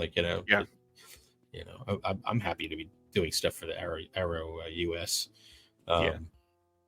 This is it's a really great sign. These companies are flourishing. Next up, another Kino title, September 17th. They are releasing Cowboys and Aliens on 4K from 2011. And unfortunately, this was announced like last year or something like that. But this, we finally get confirmation. This is going to be an SDR master of the theatrical cut on 4K. Then the Blu-ray will have an HD master of the extended cut. That's it, not a 4K of the extended cut. But there's also nothing new on this disc. It's all of the featurettes and extras from the old Blu-ray. And they wanted to chime in and say, before everyone asks, the master that they had created from the original DI, they tried to create a Dolby Vision HDR master, but ran into too many issues that could not be resolved. So they dropped the Dolby Vision to see if it would make a difference, but it didn't. So the two choices were to either release it on 4K using the SDR master like they chose to, or cancel it altogether. So they chose to release it, and here it is. This one I missed completely. I never saw this. I'm not surprised. I've not seen it either. But yeah, not many people saw it. It's kind of the title was even kind of generic, so I was like, okay. And then I love the poster art. I don't know if this was is this a theatrical poster? Because I don't think it was. And then there's this one as well. We'll go back to the other one because they're making inferences to the end of Raiders of the Lost Ark with the spirits get tied to the post and the spirits going around. Like, okay, you got Harrison Ford, but Daniel Craig is not Karen Allen. So. Craig says it's not bad, not as good as it should have been, and then Sibner says it's not good. Love the juxtaposition. Nicely said. Amazingly, I think that's it for the week already. Let me make sure I didn't miss anything. Yeah, that's it. For the week. For the entire week. It's crazy. If I was like 5 years old, I'd be like, pig and shit. That's my week. We always cover, just to remind everybody, what is coming out next week, in case you forgot. We'll go quick through these. Criterion's Risky Business 4K, The Lady from Shanghai 4K coming straight from Sony. Farewell My Concubine 4K from Criterion. And a reminder on Risky Business and Farewell My Concubine. Those are still 50% off at Barnes & Noble until the 28th of the month. Fall Guy 4K coming out in a standard and steelbook release. Jaws 3 and 4 coming out on 4K. Unfortunately, it appears they may have used AI to do the restoration on Jaws 3 because it looks pretty shit from some of the screen caps people are sharing. But also, this was filmed in 3D and never looked real great. And supposedly it still looks better than everything that we got before. But also, like, just do it right. Like, put in the time and maybe we could have done it right. Look like, airbrushed van art. Right. You want it. Some companies never learn. I do see a couple of titles in that same little row. Cannibal Apocalypse, Nightmare Beach, both coming on 4K from Kino. Nightmare Beach rocks so hard. On 4K, that's amazing. And what better way to celebrate John Saxon's birthday month is August, so this is a good time to pick it up. Anselm 3D coming from Janus Contemporaries, Halo Season 2 4K coming out as well. Film Masters, another company that you and I both love, putting out The Crippled Masters next week. Nice. MVD putting out The Linguini Incident, the first time that's been out on Blu-ray. Untouched from Indicator, The Strangers Chapter 1 getting its 4K release. Confessions of a Serial Killer getting its Blu-ray release from Unearthed Films, another company that you and I also enjoy. The Double Crossers from Eureka, Underground Aces from Kino, Girl on the Bridge from Kino. Again, Kino just kind of putting out everything every day, always. We're getting a bunch of re-releases from the studios. If you had to pick any from this list to recommend to somebody, what is the one title on here you pick? The one? You can only pick one. Cannibal Apocalypse, man. I mean, it's great. It's really perverse. And it's not just like, same old. There's some weird stuff in this movie. The script is great for this one. I very, very surprising and very morally dubious. It's an unusual movie. So yeah, Cannibal Apocalypse. I can only hope it's going to look amazing. But Nightmare Beach is a close second, so I would definitely. Those two got my eyes, like one for the left eye, one for the right eye. I'm like, amazing. Yeah, great. So now we get into our deep dive onto Mr. Lucio Fulci. So, I would love to ask you at Jump, what do you think made Fulci an amazing filmmaker? He's a smart man. That's all. He's a smart, multi-leveled guy, and I only knew him for a very short time, and I kick myself, that I didn't have more time. But I mean, what can I say? I mean, he if you watch like Lizard in the Woman's Skin, what we do, and me and Kevin Moore, and he just went on fire. Kevin's been on fire lately with the projects that we've been doing.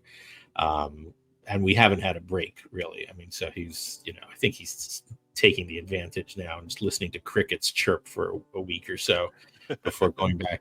But he's his brain is, I mean, he's really the grooves in his brain have been sanded down from having to realize how smart some of these writers and directors were. Lucio's films, we did the thing together for Lizard in a Woman's Skin, and trying to peel back literally layers and layers and layers of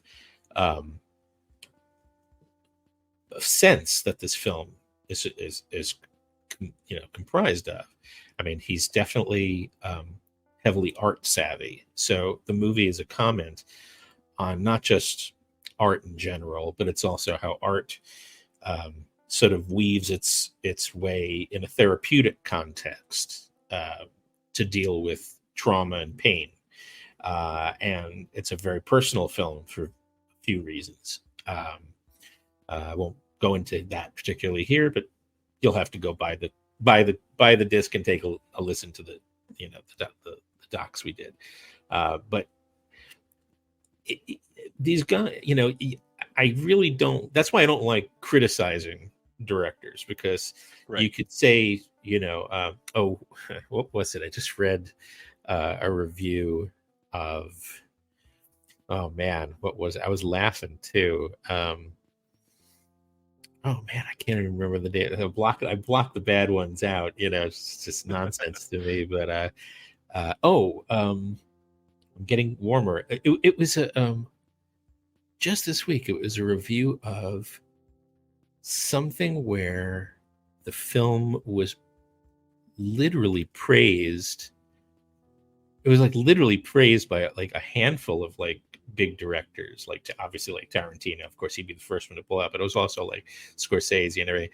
But the guy the reviewer just couldn't wrap his head around it, so he was just like, no. Oh, that's what it was. It was Redline, Howard Hawks' Redline 7000. Thanks for bearing with me. So, of course, me and another collaborator of mine, a great friend for a long time, Angela McEntee, we did one of the featurettes on the new Arrow US disc together. I did another one alone with Bruce Kessler, the late director of Simon King of the Witches and a million TV shows. But this one critic was like going through the extras, and he's like, he got to our piece, and he's like, oh, here's if you want, there's this extra that tries to make it seem like this film was worth more than it really is. And I'm like yeah, even, and then he concludes the whole review with like a statement which is so hilarious. He just goes, this is something like I don't care if Tarantino liked it. It's still a piece of shit or something like real crazy. I'm like, one, you watch movie for what you get out of it, but like you're saying, I just don't take these things for granted, because even if the film is not made with any clear intellectual intention, and I quoted it actually on Instagram this week. It was a great book by this Texas filmmaker, unfortunately passed away in the past decade or so, Larry Buchanan, who made Mars Needs Women, and the original has nothing to do with it, but It's Alive, that was done for AIP TV, and Creatures of Destruction, and Bullet for Pretty Boy with Fabian, and Strawberries Need Rain. A rural Texas filmmaker who, and this guy fascinated me, he was hired by AIP to remake these Roger Corman drive-in features, like The Day the World, whatever was it, The Day the World just blew up or whatever. I forget what it was called. The one with Mike Connors, amazing. The day the world exploded, I think it was. Depressing, horrifying, apocalyptic movie. And Larry Buchanan remade it, not in scope, or not, he remade it with his rural Texas industrial crew. 10 years later, late 60s, on 16 millimeter, I mean, you're going to say that there's nothing fascinating already about that that's being processed through a totally different technical and cultural sensibility, so that now you have a whole new. I mean, Buchanan was brilliant, and he made those movies like down down down on us or something, the ones with Jim, these what ifs about like Janis Joplin and Jim Morrison. I mean, people really talk about their like high camp, and here he actually wrote his own biography or his autobiography, and he's saying like, we certainly didn't want people to laugh at them, but I believe that the love that I have for making films is in all my movies. So whether or not there's any intentional, intellectual, quotes from higher sources, literary sources or philosophical sources, it's not conscious all the time. That's what's wonderful about these movies. And that is why Vinegar Syndrome and Kino and all these labels can just sort of wander through this, wonderful wasteland, this and find these gems and preserve whatever is left of them. These guys were smart, whether they knew it or not. It's like you're always going to get another perspective from where someone came. It may not be intentional, but it is, because they want to make the movie. So talking about Fulci, you get the same thing. And he's just a smart guy. And what I keep trying to encourage people, I want to spearhead this so bad. The films that were not really well known once he hit like cult status, which were his comedies, which were the first things he did, comedies and musicals, very rural. The politics was rural. Everything was, all the satire was rural. Rural is the wrong word, just sort of, culturally adjacent to his own, where he, but that's why when you get to something like Don't Torture a Duckling, he was given, more impetus and clout to move on from where he advanced to in Lizard and the Woman's Skin. Lizard and the Woman's Skin was not the first movie he ever made. He'd already been directing for 15 years, something like that, like 50. So and he was like a staff writer for a lot of these great directors too for a while.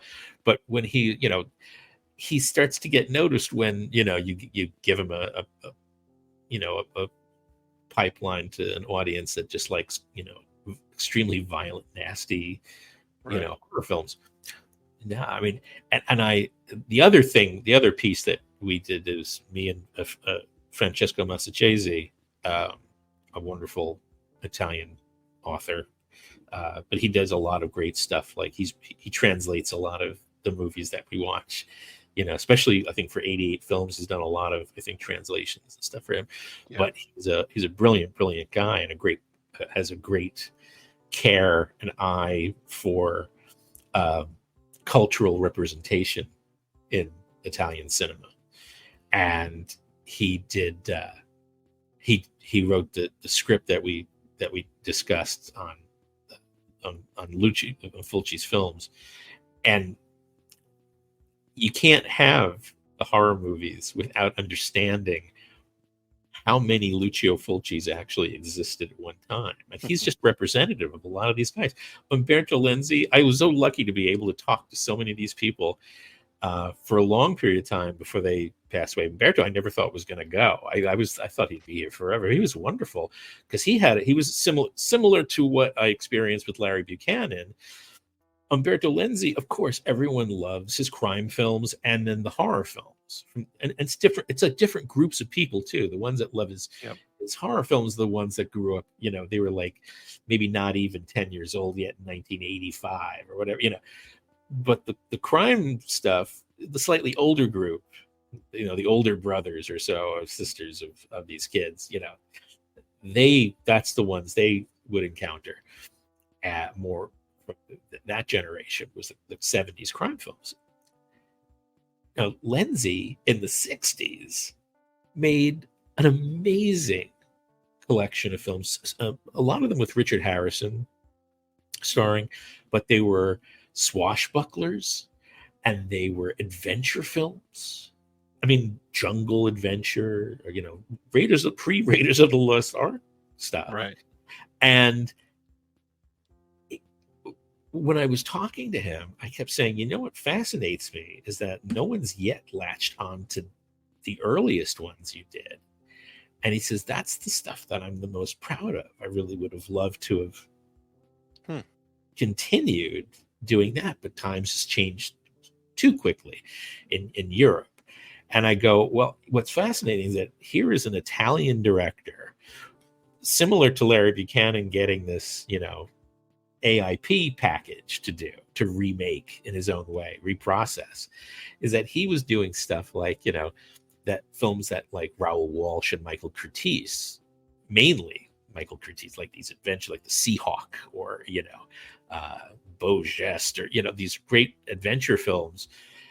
He's doing pirate films, but he's a European director repurposing Americanized versions of European expatriate directors in Hollywood back in Europe decades later.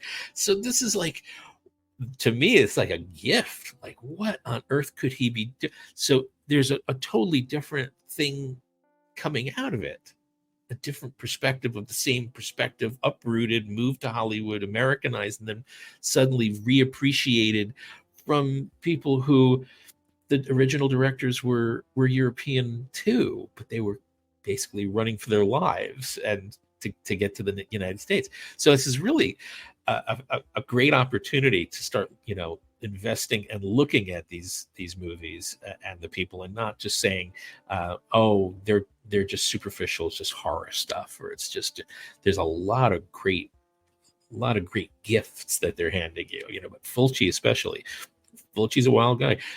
Don't Torture the Duckling is probably, to me, that's the apex, because he's dealing with a lot of religious hypocrisies, and he's dealing with so he is so much involved. He's so smart, and he was smart to talk to. He was great to talk to. When he felt comfortable, he could talk about it. He would. He's just a brilliant guy. So, there's never too many editions of one Lucio Fulci movie, but there's so many Fulci films that aren't getting, and I was actually kind of surprised that, Arrow just recently, started to incorporate them in their Western sets that are coming out. And yet not publicizing in a manner that I would have expected that it would, the sort of tidal wave importance of these movies. It's like, wow, great sets for sure. They're all great contributions to everything, but it's also the awareness. They're not trusting somehow. And I think that those are kind of important to go and grab while you can. He was a great guy. His comedies are all of it is the same. So if you like his horror films, you're certainly not going to be disappointed with the unabashed violence and cruelty of the comedies. I mean, they're horrific. I mean, Oh, Those Secret Agents is still my favorite. I go into it a little bit, and Francesco and I go into it a little bit in our visual essay. But boy, I don't understand. I still think that if any one company, if I could just convince any one company, Severin, wake up, Dave, come on, let's do it.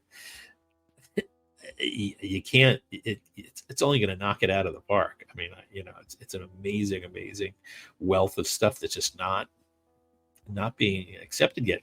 And I know that, you talk about some of these musical comedies. Boy, there's all this Commedia dell'Italiana stuff that, like these Decameron comedies, or, all these sex comedies, hundreds of them. I mean, you could start a label just doing those, and there's so many great things. So it's just, I mean, Fulci, you have a great selection. You have every era. You either have his affection with, in the fabric of the movie, or you have his absolute balls out contempt and hatred for not just the people who are taking advantage of him as a a hack, but also the audience who panders to it. So again, you're going to be getting different, almost sort of angry satire. The way sort of like Michael Winner, eventually just completely changed from obvious comedy to like doing like the Sentinel, which he found hilarious. So just satiric. But it's how the target of the satire for Fulci, for Michael Winner, even De Palma, sort of changes. It changes trajectory from maybe never De Palma, but he was always there. He's smart. He's the smartest of the. He's just like a big brain with like skin. But like Fulci, it's just the era just points them in a different direction. It's like at a certain point they can't believe how obscene everything has just gotten. Stupid people have gotten. Well, they get angry. On the intelligence, I will say your piece on Lizard in a Woman's Skin that's about to come out from Umbrella, your piece with Kevin specifically is enlightening. I mean, it's a movie I've seen multiple times before, and the way that the art is conveyed in that visual essay is special. It's I think one of your best visual essays that I've seen by far. Thank you. Yeah, I tell you, Kevin is. I mean, Kevin's been doing that for decades. I mean, he does art installations and he, repair, maintenance work on art, international art. So, I mean, this is something that was very close to him too. Thank you. I really, from you, I appreciate that wildly. But again, it's just because. If nobody knows, nobody wants to. If they only want to hear about the nudity of the gore, that's fine. But there's, and you're going to be missing some gems. It's still a life. You don't want to waste it. It's really cool. A lot of cool shit out there. I mean, it's really, really cool stuff. And it's just, and I mean, and just look who's investing in all this stuff. So I again, you have to appreciate that a company like Umbrella, they wanted us to do this. I mean, it was like, wow. I mean, actually approached to do it. So that's really appreciated. I wish we could do more. I would love to do more. The stuff that Severin's putting out. What I can't wait. If I could diverge for half a second, I know they're doing they're releasing the Mad Bomber. Yeah. And I would have. That's one movie I really would have loved to have. And I love the way Killer Janice is sort of the angle on it. But there's things that nobody knows about that movie that I would have loved to have sunk my teeth into. I may just have to do it independently, and throw it out there on the internet or something. But that movie in particular is like one of these things where, boy, it's reviled for years. Now it's getting some attention. Burt Gordon, but again, Burt Gordon's one of these guys where he wants to make money. Yeah. But, he's also working with some pretty amazing people. So he knows who to work with. Right. And he's also making consistently sort of intellectually hefty films. They all have like subtext and they're all, I mean, so I really love, the attention they're getting, but boy, oh boy, I mean, I wish I could just go on for another lifetime, with about some of these directors. But Fulci nothing will disappoint you. I mean, you might feel the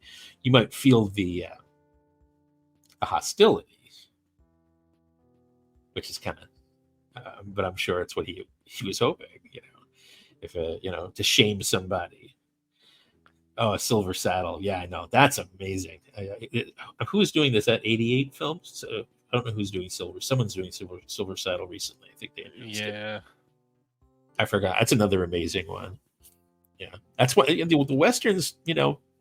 I'm so surprised that even when Anchor Bay put out Four Horsemen of the Four for the Apocalypse. For the Apocalypse, yeah. For the Apocalypse. it's like, they blew the candle out, oh wow, Fulci done. Like, what? I mean, it's like a Right. major film. Same thing with Contraband, with Blue Underground and Contraband. I'm like, should there be a little bit more of a brouhaha about this one? I'm like, this is, Well, on that note, I got a couple things to ask because I believe it was you that told me that Lizard in a Woman's Skin, when it got released by Mondo Macabro, was slightly cut. Is that the case? this is what I was told, and I don't know if that was ever really true. I don't know if it was a BBFC thing. I don't know, but no, I don't know if that's true. It's what I was told, but I don't know if the source. I mean, I've never read anything otherwise. I don't know if the Umbrella disc is anything different. I know I heard it was an uncut, Good. an uncut thing, but I don't know if that's true either. I mean, this is, but yeah, no, I wish I had an answer for you. There's a lot of things about Lizard where, I mean, I can't really go into it openly, but there's a lot of discrepancies in the history of some of the participants of that movie that literally just still mysteries to me, because when I was in Rome and Fulci was alive, I was getting one type of story, and then I start hearing from other, certainly reputable sources that no, those aren't. But then I start hearing disputes still on the reputable sources' information and who they're talking to. So it's a lot of, I wish I could go into more detail, but I can't. Some very, very interesting just mysteries about all the history and backstory of all this. That's why I don't like to deal with backstory, because I deal with reading the film. Yeah, that's my thing. Doing like documentary, building blocks of the the film and stuff like that. I don't know, but I don't really know. I don't know what could possibly have been cut. I mean, I saw the Yeah. umbrella print, so I don't know. I mean, there's certainly, where do you draw where do you draw a line? Everything is out there. Right. And I don't. I can't imagine what would have been cut considering what was on that Blu-ray release. Yeah. The only thing that may have happened, but I don't think it did. There's like with the recent Soldier Blue, they cut things in England for Animal animals, violence. right? If a horse was tripped or something like that, they still cut that. So, and I encountered that actually. I had to change considerable sequences that I was using to in one of the more epic visual essays, which again it's not released yet, so I can't mention what project, for Arrow, because of that. So and actually in the making of, not the making of, but my deconstruction of it, I had to make changes to comply as if it was a feature film. They still go by the same rules. So unless Mondo Macabro were forced to cut, like, it wouldn't have been much more than a few seconds of something. Yeah. But I don't know. The other thing, the Houses of Doom box set is about to release from Cauldron, and somehow I never caught up with any of these. Why are the titles in this box set a big deal? I don't know. I mean, all I know is that they the ones that Fulci was responsible for, I think there was 2 that he had done and 2 that Lindsay, am I right? Lindsay? House of Clocks is one that he did, and then Sweet House of Horrors is the other one that he did. He was not invested in those terribly much. To me, he talked about them with open contempt. I mean, they were 16 millimeter, I believe, and they weren't. Again, I'm not giving my own critical assessment, just what he had thought. That he thought that they were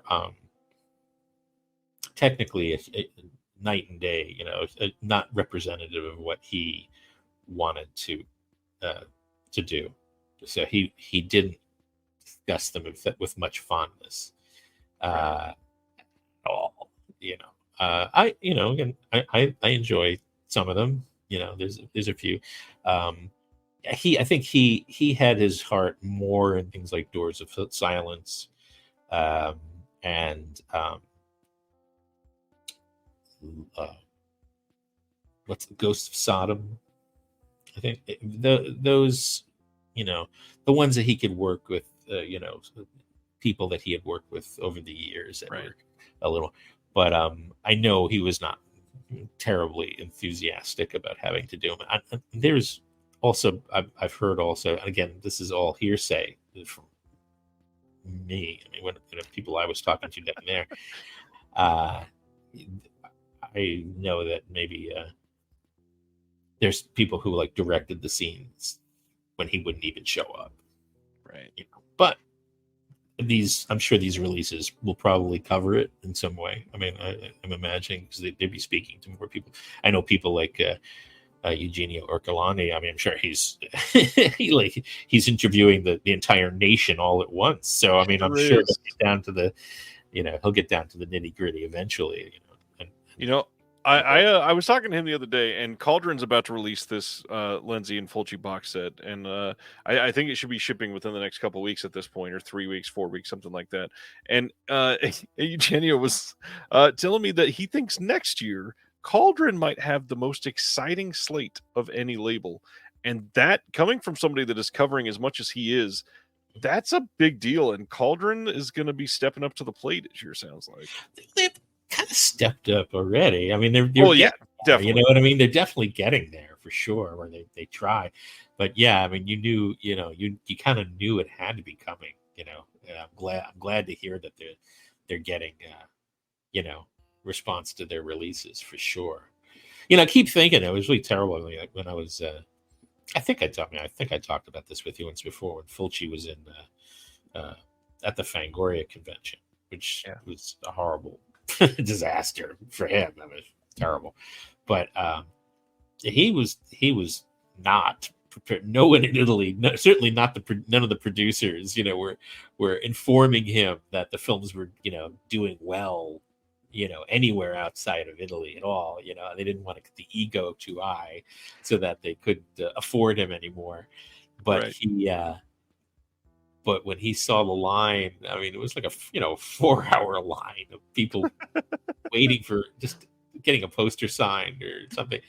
He was crying. He started crying. I said, well, they equate this. You're their Hitchcock. This is this generation's. You're the guy that they're figuring out. You spoke to him, and he was crying. It's like this was not something he imagined at all.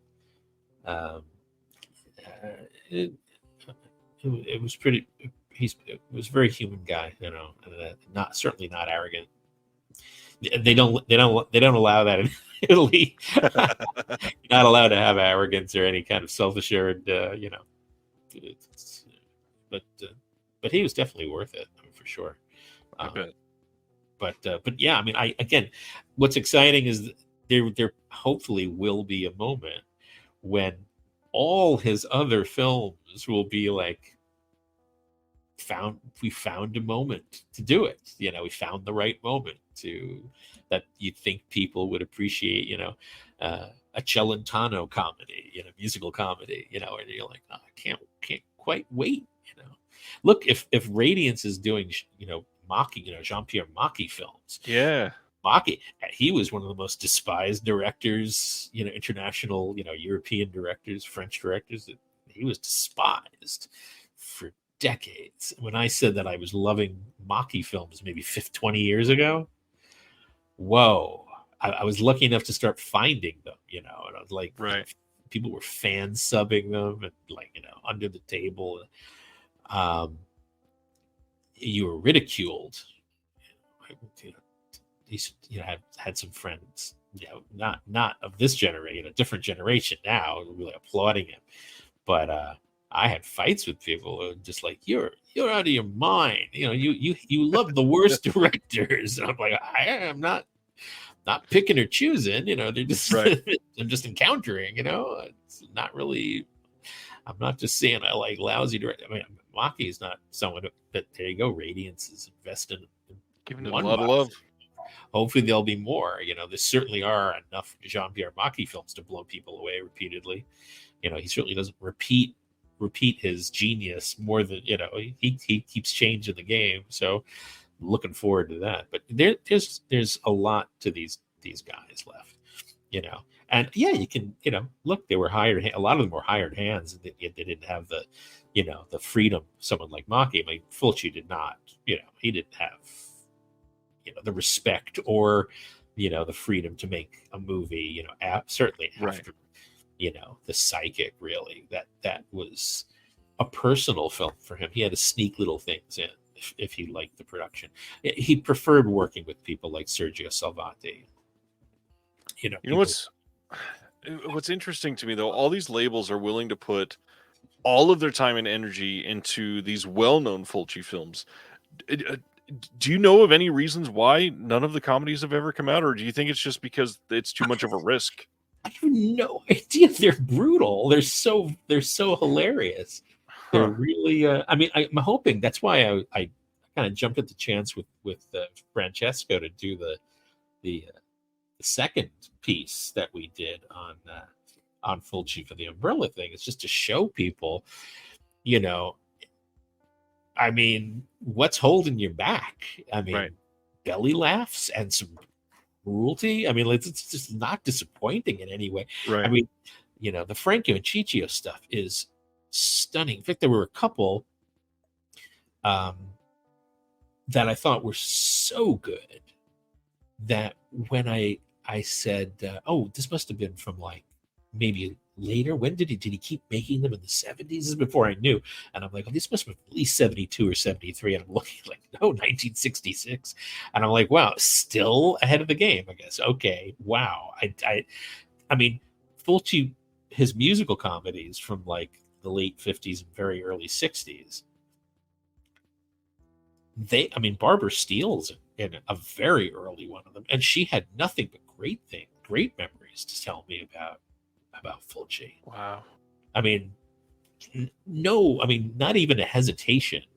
She man, cultured guy, smart guy, great director. Out of the gate, his films were slick and professional and funny. Again, maybe they're afraid that they're too regional. But at this point, the Psychic is not regional, or giallo films aren't regional. The Evil Eye, or Girl Who Knew Too Much. Well, a lot of these labels focus primarily on cult and horror, and maybe they think that like dramas and comedy won't sell. But I think a lot of us are kind of starving for stuff like that. I agree. I mean, but like when that's what I'm saying. When like Severin did Closed Circuit, yeah, I was like, wow. Or some of these great TV series that they're doing now, the Argento, all the remastered, or even the 5 days that they did for Argento. If you're willing to, that's my favorite Argento. If you're willing to do the 5 days, like I feel like you could do some of those Fulcis. Yeah, that's my absolute favorite. And in fact, when I came back from Rome, the first thing I did was when I was at the before I went to the airport, Michele, the late, unfortunately, Michele D'Angelis, who was him and Loris Curci were the movers of the Fanta Festival in Rome every year, and they're the ones who got me down there twice, for Original Sins, and then the next year as a juror. When John Roland, said he couldn't do the jury chores, they got me back there for a month. So what was great was that, I'm about to leave the second year, and Michele D'Angelis meets me at the hotel, because the hotel I was staying at was the other side of it was the huge theater that they were using for the festival. So I couldn't have had a better hotel. It was the same building basically, but he had bought a brand new, like a VHS of the 5 days for me. And I was like, oh, okay, so this is it. I got it now. I got it. So he gave me that as a sort of a goodbye gift. But I don't. Again, like you so many decades of people criticizing how kind of brilliant but stupid some of the stories of these films that Dario had done, and then you watch the 5 days and you go, that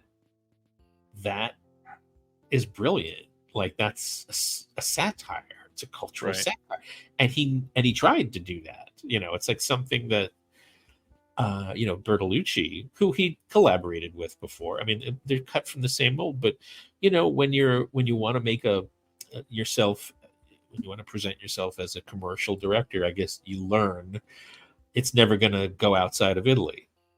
They don't understand it. It's not commercial. It's you only live one life. I don't want to lose footing. Right. A lot of concerns, but the 5 days is a treasure. And it was very well represented here. I think maybe and there is a 4K of that, I believe, right? Yep. Didn't they do 4K too? Yeah. So I They mean, did. no one's going to complain. I mean, it's a beautiful movie and it's hilarious and grim.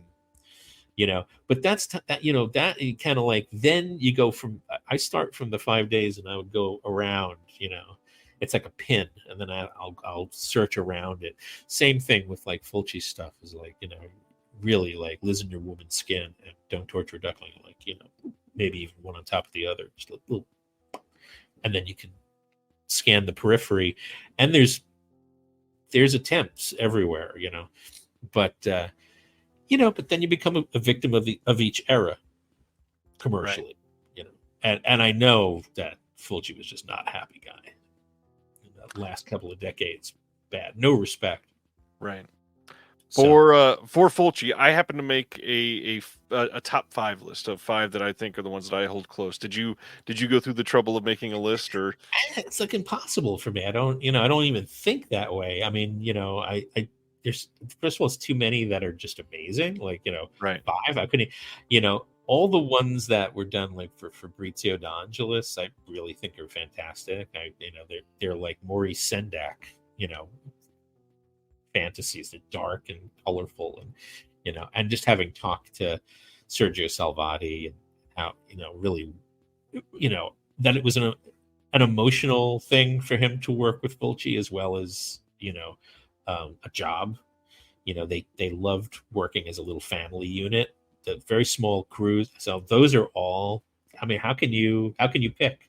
I'm going to be interested to hear that you. But every era has like some amazing gems, And again, me being very partial to the comedies, definitely I would have to put,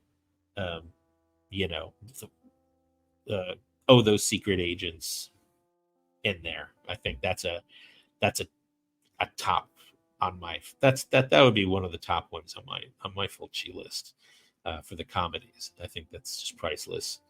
And what's your number one? Oh, well, I guess you do that last, right? Isn't that how it works? I can name them all real quick. We don't need to spend a little time on each one necessarily. We can just talk about Fulci in general. But my number 5, I said The Beyond. It's a classic. Obviously, it's a big deal. Super cosmic. Love it. Number 4, kind of a nostalgia pick for me. Zombie. I believe this is the second one I saw. Any movie where you have somebody fighting a shark, like that has to be on my list. So that's on there. Number 3 is a fairly recent appreciation for The Apocalypse. I think is one of his best. It's hard to watch too, isn't it? I mean, I find it really, it's very upsetting. It's pretty brutal. Really, really grim. And the fact that Michael Pollard is in it, what a great text, like a tonal, really, he's amazing in it. But what a strange tonal thing you're confronting with him, There's a lot of whiplash in that. Horrifying movie. Yeah, great. Number 2 is one. This is the first one I saw. I've seen it many, many times. I watched it earlier this year with my mom, and that is City of the Living Dead or Gates of Hell, whatever we want to call it. Perfect movie, right? It is such an evocative movie with some of the most iconic imagery that he's made, and it's just a masterpiece. And it really is. It's really it's a beautiful movie, and it worked. I mean, how do you make like 5 of those in a row that they Right. interlock stylistically so well that you watch one, but you got to watch the rest all? And Yeah. yeah, I agree. I agree. And yeah, my mom, that is one that we watched. I think on Showtime. It was on late one night on Showtime, and I think it was rated X. They had an X on it. They only showed it like after or unrated. I can't remember. I remember an X, but I don't. I think maybe they made it. It may have been NR or something, unrated, not rated. That's funny. Very late at night. No one knew what it was. Fulci was not a name yet. Really, to bandy about. Yeah. But yeah. I remember when I saw Zombie in the theater. It was at a local indoor-outdoor drive-in, and they had this. It was a great drive-in because they were the ones brave enough to start showing things like Dawn of the Dead and Cruising, and the ones that all had picket lines, like all the unrated ones, the ones that were unrated and that had all burial ground. I mean, it was a great theater, but it wasn't like some dive. It was like a Right. really nice. We also saw when I was very little. We also saw like in the late '60s, I think, maybe 1969 or '68. They actually had like when Disney still used to in the summertime release one or two Disney films, like their classic titles. They would go into a 7-year moratorium, and then they would have a festival, the Disney Summer Festival, and every week would be for like 2 months. They would have another pairing of stuff. So that was the same theater that ironically, and was Nice. doing it. Yeah, it was great, But Zombie, that was big. My mom was like, "Oh, let's go see Zombie."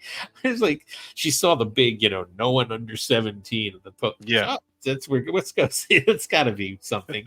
There you go. That's good. Glad to hear your mom pitched in with that one. Number one, I still say this is his stone cold masterpiece, in a very different way, obviously, from Gates of Hell. And this movie, is so effective and told in such a unique way, and probably one of the reasons why I loved it so much. And I had to go with Don't Torture. Yeah. This movie, like the religious aspects of it, the way that he captures the landscape in this movie is very different from his other films. Yeah. And It's he caught flack for that too. yeah. He was called racist. Yeah, yeah. This is a great story. I think it's maybe his best, like from a story standpoint, one that I always get lost in. The movie's fantastic. Yeah. And Florinda Bulk and the performances are incredible. Yes. This is my mom commenting, by the way. She says, Gates of Hell stained and made a huge impact on me from a very young age. Only about 12 or 13 the first time I saw it, and it made her throw up. Yeah. All right. Job well done, Lucio. Oh, that's awesome. Mama. It's almost not quite meeting you. It's a fantastic. That's awesome. I was going to ask, what do you think is his most, obviously not from the comedies, because a lot of those have been very hard to see for years, but of the ones that have been semi-accessible, what do you think is his most overlooked film that people just have not given a chance to yet? I mean, I have to say it is, it's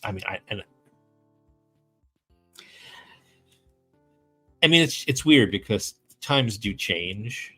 So Right. Sometimes something I'll ignore things like The Psychic, which I think now it still has it at one point it was getting a lot of, it had a magic rekindled, and there was the recent, UHD, stuff, which is great. So I can't really bring those up, but I would have to say, I'm on fire for Those Secret Agents, the Franco and Ciccio, because there is just one. I think we excerpted the whole thing in the Umbrella disc. I can't remember, I think we use the whole the whole thing because you can't cut it. I mean, it's like this 10-minute like protracted, painful comic sequence. And it's hilarious. Is where they're on the. I mean, there's this whole story, from that time, when James Bond films were getting big. So it was all this spy shenanigans stuff and outer space stuff. But I could, Lucio didn't care about that. He cared about doing things like this, where he has 10 full minutes. These guys roasted alive on the beach in their unitard bathing suits, this one-piece bathing suits, and they're stuck in a cabana, which is a changing room on the beach that is way too small for one person to change, let alone two idiots. And they're badly sunburned, and they're both trying to get these unitard suits off, and they're in agony, and they're screaming as it goes on for 10 full minutes. I really couldn't breathe at a certain point. I just was like, this is genius. And the rest of the movie is really, really funny. It's a series of really well-mounted, painful, cruel, slapstick, gags. And I just don't understand. But then, then you're going to start talking to me about that. It's like a snake. You don't want to, all the parts of a snake are interesting if you study it. It's like why? Right. So all these other ones, there's 12 of them, for God's sakes, I think, or more. I mean, and they're all sort of have their own vibe there's no like slumming. I mean, this came before, he became a director who could slum if he wanted to, Right. No, so I have to say that's the one that I wish people would open up to more, because he was a great comic director, very really brilliant. But as a director, it's brilliantly done. It's it doesn't have to be Shakespeare, although it touches on that, because you could easily say it's Shakespeare, but yeah, but I love The Black Cat now. I watched that and I'm like, I just thought that was so, like, a lot of really beautiful poetic moments in that. And I know Sergio Salvati, who shot it, was very proud of that too, because it was a totally different approach, like, to location and things like that. And Right. he was very, very proud of that, I know. So, and he should be. It was really beautiful work, but Lucio was very responsive and receptive to it. And I, but I can't argue with you about Don't Torture a Duckling. I mean, Kevin and I have we look at that movie, we have a whole Gnostic examination of that film, which I think people still don't see. My heart was in my mouth when I found out that Arrow was redoing it again, and I still didn't know ahead of time to start bothering them to let me loose on it, because I just think people are, they're ignoring the crucial excuse that Lucio had to make that film.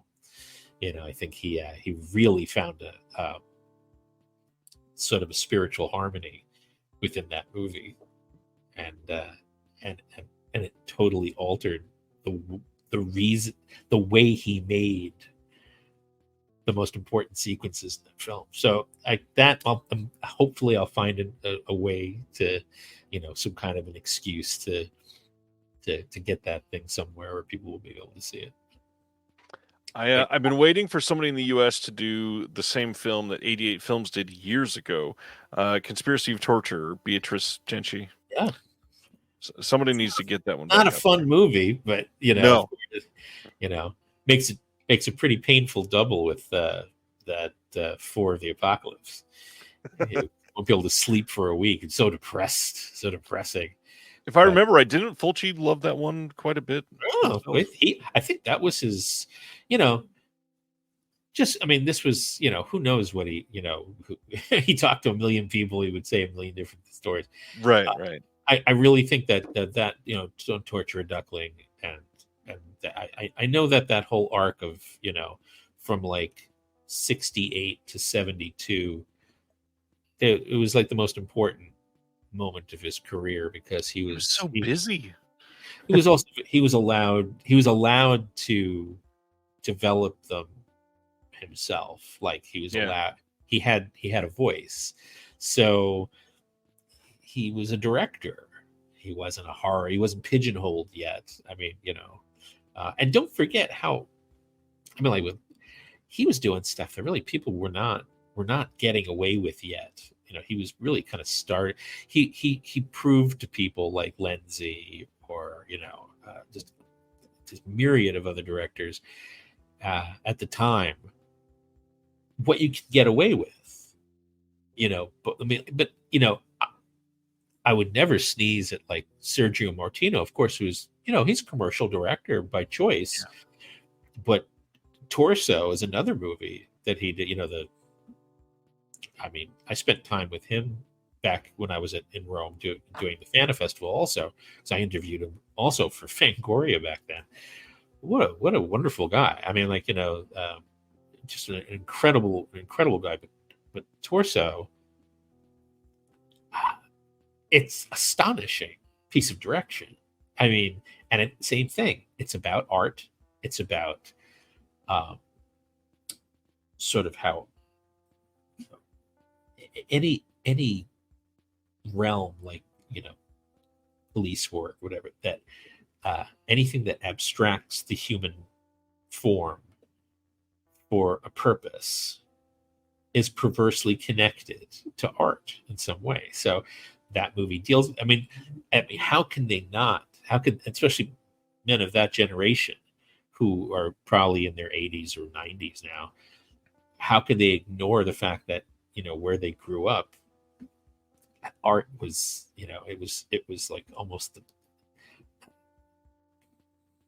I don't even know what to say. I mean, it was just this ridiculous hub of artistic growth, spiritualism through creativity, and they reflect that in these movies, with such detail. So I mean, I think you have very astute choices. I mean, for sure, right? Yeah, definitely. They're I love hearing it, but I totally agree, but I do agree with you with Don't Torture a Duckling, especially because that's. But I remember watching Gates of Hell and just thinking, this is a gorgeous movie. This is really, it is cool and fun and beautiful, and the way he would do like sort of like this sort of like-mindedness with like Sergio Leone, with the playfulness of the camera and the point of view, and the way he stages certain shots, those circular close-ups around the way he does that with this around the seance table and things like that. It's just pure fun and invention, and the fact that they had no money. They still pulled off things like the drill scene. The drill scene is so well done. Doesn't even come into mind, does it? That there's a low budget horror. No, I don't think that. There's nothing that quantifies it to be criticized as something that could have been better had they had more money. It was amazing, and Salvati's use. He's telling me he was using like little pin lights, like very unorthodox equipment to get what they wanted, like lighting inside that. When she's in the Buried Alive, that whole sequence with the pickaxe I mean, what fun. I mean, it's just playfulness and fun. And it's sort of like, it's something that I thought like that Leone really embraced, initially, where other directors weren't, they didn't feel they were allowed to, or they didn't even think of it, before him. I definitely think that Fulci, completely appreciated that, because Leone was the same thing. He was another like-minded guy. He was just a smart intellectual, and he had other ideas, and also an author too. It's like very, very similar souls. So I can see Fulci just embracing the fact that like, thank you for turning the key, for finding the key and turning the key. I mean, it's incomparable, these guys, but I mean, I like that, now in a lot of these horror movies, at least, because that's where you can get away with this stuff more than I don't know why people aren't doing the sort of playfulness in dramas again, right? Or in comedy, stylistic things that are separate a little bit from just the commercial, aspect. But I don't know why, there was that one horror movie just recently, and I haven't watched the whole thing yet, but I really loving it. What was the one? Oh gosh, I'm so sorry. I apologize to the filmmakers, Oh, you're especially fine. the one where it's the serial killer, but it's from the point of view of the serial killer. Have you seen Yes. that? Yeah, I really did not I like tell this you, no. movie. The first 45 minutes is all I got the chance to watch before I blacked out. I put these headphones on, and I go to sleep. This is what I better than a pillow or It's hard called In drive. a Violent Nature, by the way. In a violent nature. I can't wait to watch the rest of it. I mean, I know you probably didn't like it at all. Like judging from it's okay. But I certainly didn't expect it. But it was, to me, it was like a warm bath. I was just like, oh, I wasn't expected to, and this is what I love. I'm in their hands. I'm now in their hands. I'm That's not for where I sure. was 100 times, and I have to question now the perspective. And Leone was doing that, and he was smiling his face off, and that's why it's kind of sad. Like when you get to something like the last one, the Once Upon a Time in America, where there's like he had a hilarious script. The Right. Stuart Kaminsky script is hilarious. It would have been amazing, but it wasn't the movie he wanted to make. So he kind of forfeited a lot. There's a few things, but like a lot of the playfulness of the what is the mechanics of the movie. Like, there's a lot of funny, really funny, inventive things in a lot of those westerns that he did with Clint Eastwood in the editing or in the staging that are hilarious. And there's a joy of the fact that it is a movie itself. And look at Once Upon a Time in the West, which is a sad movie, but at the same time, it's also very funny and very witty and playful. And it just got dark and dark and dark, and so it's kind of sad to me that especially the longest film, I'd say the 4 hour plus thing, it's really sad, sort of like a battery's running out in a way. And I mean that's part of what it's about. I mean, Right. what they talk about constantly is that when there is no more dream, there's no more, there's nothing to fulfill. It's all lies and Right. of corruption. Sad. So but Fulci didn't lose that. He just was treated. He just did stop caring about what he was doing because he didn't like the people he was doing it for. He was, and they didn't like him at all. They were just treating him like a name. Whatever they could squeeze out of the name. That's sad. He deserved a lot better. And boy, did he die young. Whoa. I mean, that's scary to me. Very sad. Um, but yeah, I'm glad. I'm glad. It's so funny. It's like I like the fact that he means something to you. It's like Yeah. it's so good, and I love hearing how families infect. It's wild to me that 30. I don't know. I don't remember how old I was the first time I saw it, but the fact that my mom saw Gates of Hell when she was barely a teenager, and I saw it when I was very young, and it was my first Fulci. Like the fact that I saw that before Zombie is still surprising to me. But I don't know how a generation apart we both caught up with that movie before all the other ones, and it Great. hit us and fit, and we both love it. And here we are, 3 years after release, and we watched a 4K release of it Wow, together. That's astonishing. that's a beautiful disc. Yeah. That is, God. I mean, it's just a dream. But then I still love my copy I taped off of Showtime. Same thing. Yeah. There's a certain texture to that I think is just very dreamlike. Well, and on the Cauldron disc, they have the VHS version on there too, so you can watch that one. Oh, I don't know if I knew that. It's on the disc, yeah. Oh. Yeah, I have some video of him and me still somewhere. I mean, back on the East Coast, I have video of the, because I recorded all the interview Right. with him for Fangoria. And there's a lot of periphery and a lot of other stuff. Plus, I also have some things that I shot with him in Rome and also in New York. Um, yeah, I cherish him. He was really beautiful, beautiful guy, wonderful guy. I'm just so glad that he's so popular. Sad that he didn't live long enough to. I mean, what was it? 3 months after, or not even after, he first found out. That's about it. It's a shame. Diabetes bad, and he really pushed it.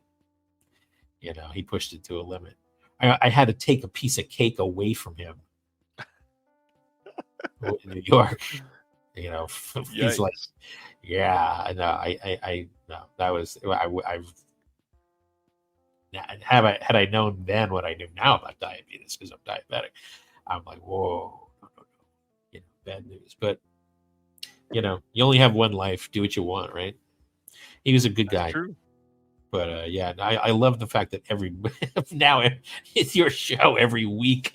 I'm finding out there's another release. So hopefully, hopefully I can convince somebody to do a box set on these Please. on his comedies, his musical comedies. But Please. honestly, his Franco and Chi-Chi's, I mean, how can you say they wouldn't be popular? They had Franco and Ciccio did like 115, Right.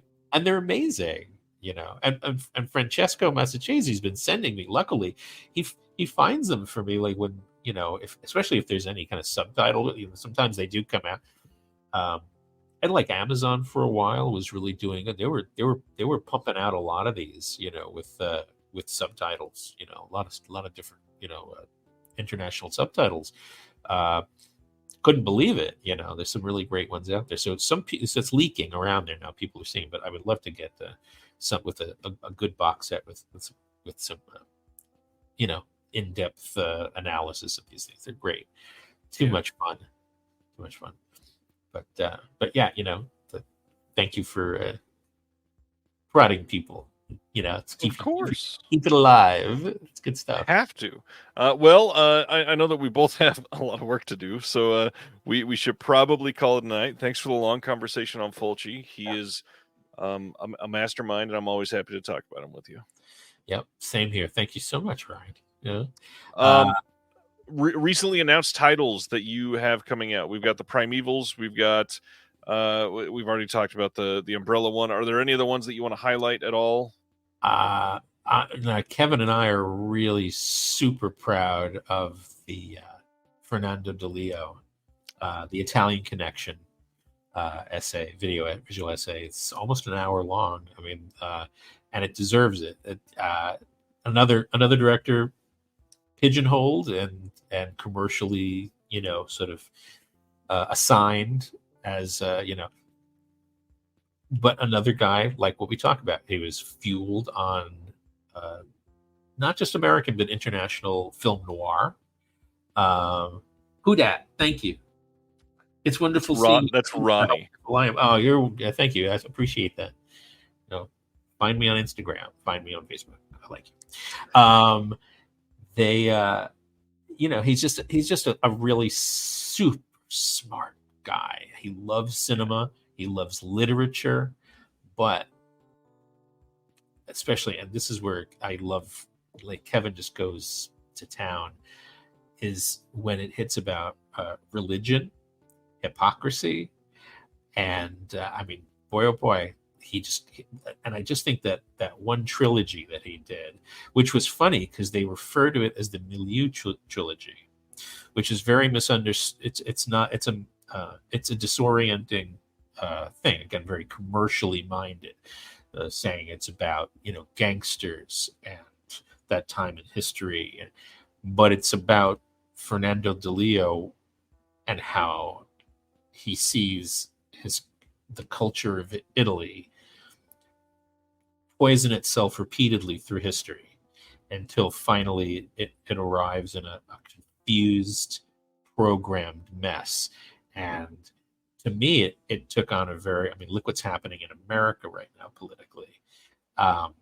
not much different than what he was trying to parse and make sense of and warn people about the continuance of how history repeats itself in Italy. So those three movies, The Boss and The Italian Connection and Milano Calibra 9, are, I think, three of the most extraordinary, important films put out in 1972 and 73 in Italy. By any director, and he is not to be underestimated. He's a brilliant, brilliant guy. Another guy, you talk about these people, but at the minute you start to say, what else they're about, and the thing is, he was like all these people I latch onto, like you say, Brian De Palma or Michael Winner, people who divide the audience. You're not going to find people. There's always going to be something. DeLeo satisfied really commercially much more prolifically. I mean, he really satisfied. He didn't really disappoint much in his career. It wasn't a terribly long career, but it was, long enough, at least career, a decade or so, 2 decades maybe, making films, maybe more. Hope, but that. So I'm really, really proud and excited that this still hasn't come out yet. So I'm waiting. I'm very happy that the release. And it almost very rarely does. I mean, it happens, but not in a way which satisfied as much as that the producer of the disc actually said thank you. It's like, well, this is really couldn't imagine a more substantial. I was like, that really got. I mean, that's what I love to hear, is that you didn't just do it, and it disappears forever on the early. I'm very excited. That's the one I'm really, really. But of course, there's a bunch that have just not been released yet. I hope that the Island, the one we did for the Island, I people were told that was a bad movie, and then they were just sort of raised believing it. I think I don't believe that anyone who watches the Island could really ever believe that. Yes, I don't believe it. It's such a great premise. Human independence. It is a really funny. It's just a typical Michael Ritchie satire. I mean, but it's sort of sad also, like we were talking about. Like he is calling an end to the control that directors had in conveying that playful sense in cinema and commercial cinema. So that's another thing that I think is really important about that one. So yeah, like you're living the life too. I mean, I don't even remember what the assignments were last week. I mean, like someone was doing my IMDb recently, and I'm waking up every morning, all these like alerts, these IMDb. I'm like, what? And I'm looking at what's like three things on the IMDb. They're posting the audio commentaries that I did. Yep. So I'm like looking at it like, what the hell?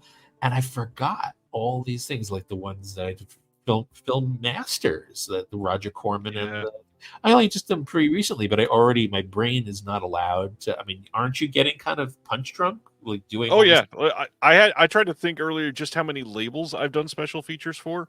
I had to make it a range because I was like somewhere between like 8 and 14 at this point. Yeah. But there's a reason. I'm really enjoying your stuff, and I love seeing you. You're definitely growing with each one. Fantastic, really. That's why, again, I'm itching for a collab. But yeah. So this is great, and also I gotta say, it's so good to walk into my favorite video store, the Videotech in Pasadena, and not Pasadena anymore. I don't think it's Island Park, and I see your magazine there. Yeah, and it's getting thicker and thicker each issue. I wanted to keep it low this month, but we're already surpassed the number of pages from that last one, so it's going to be crazy. New issue will be dropping. This is the first time I've announced it. New issue will be out August 1st, it looks like, and it's going to be incredible. We've got really nice cover art, some great pieces in it, and I can't wait to see it in Videotech when I show up there with you in a couple. Oh weeks. Yeah. Oh, we'll make all the stops. All right. We'll make all the stops. You let me know what kind of food you like too, and we'll plan on something. I like everything. Good. We'll have All of fun. Howard's links are in the description below. Please go follow Howard. He's got great insights on everything. We'll keep you abreast of everything that he's working on as much as he can keep track of.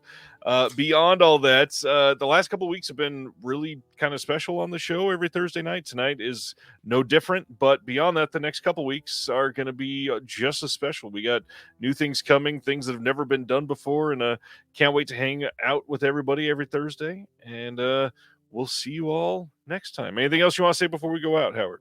No, just thanks, bud. It's good stuff. Keep it coming. Same to you. We'll talk soon, everybody. See you guys, everybody. I appreciate it. Thank you for watching The Disconnected. On the way out, make sure that you are subscribed to the channel, that you've liked the video, and that you've copied the link to be able to share with someone else that may appreciate this.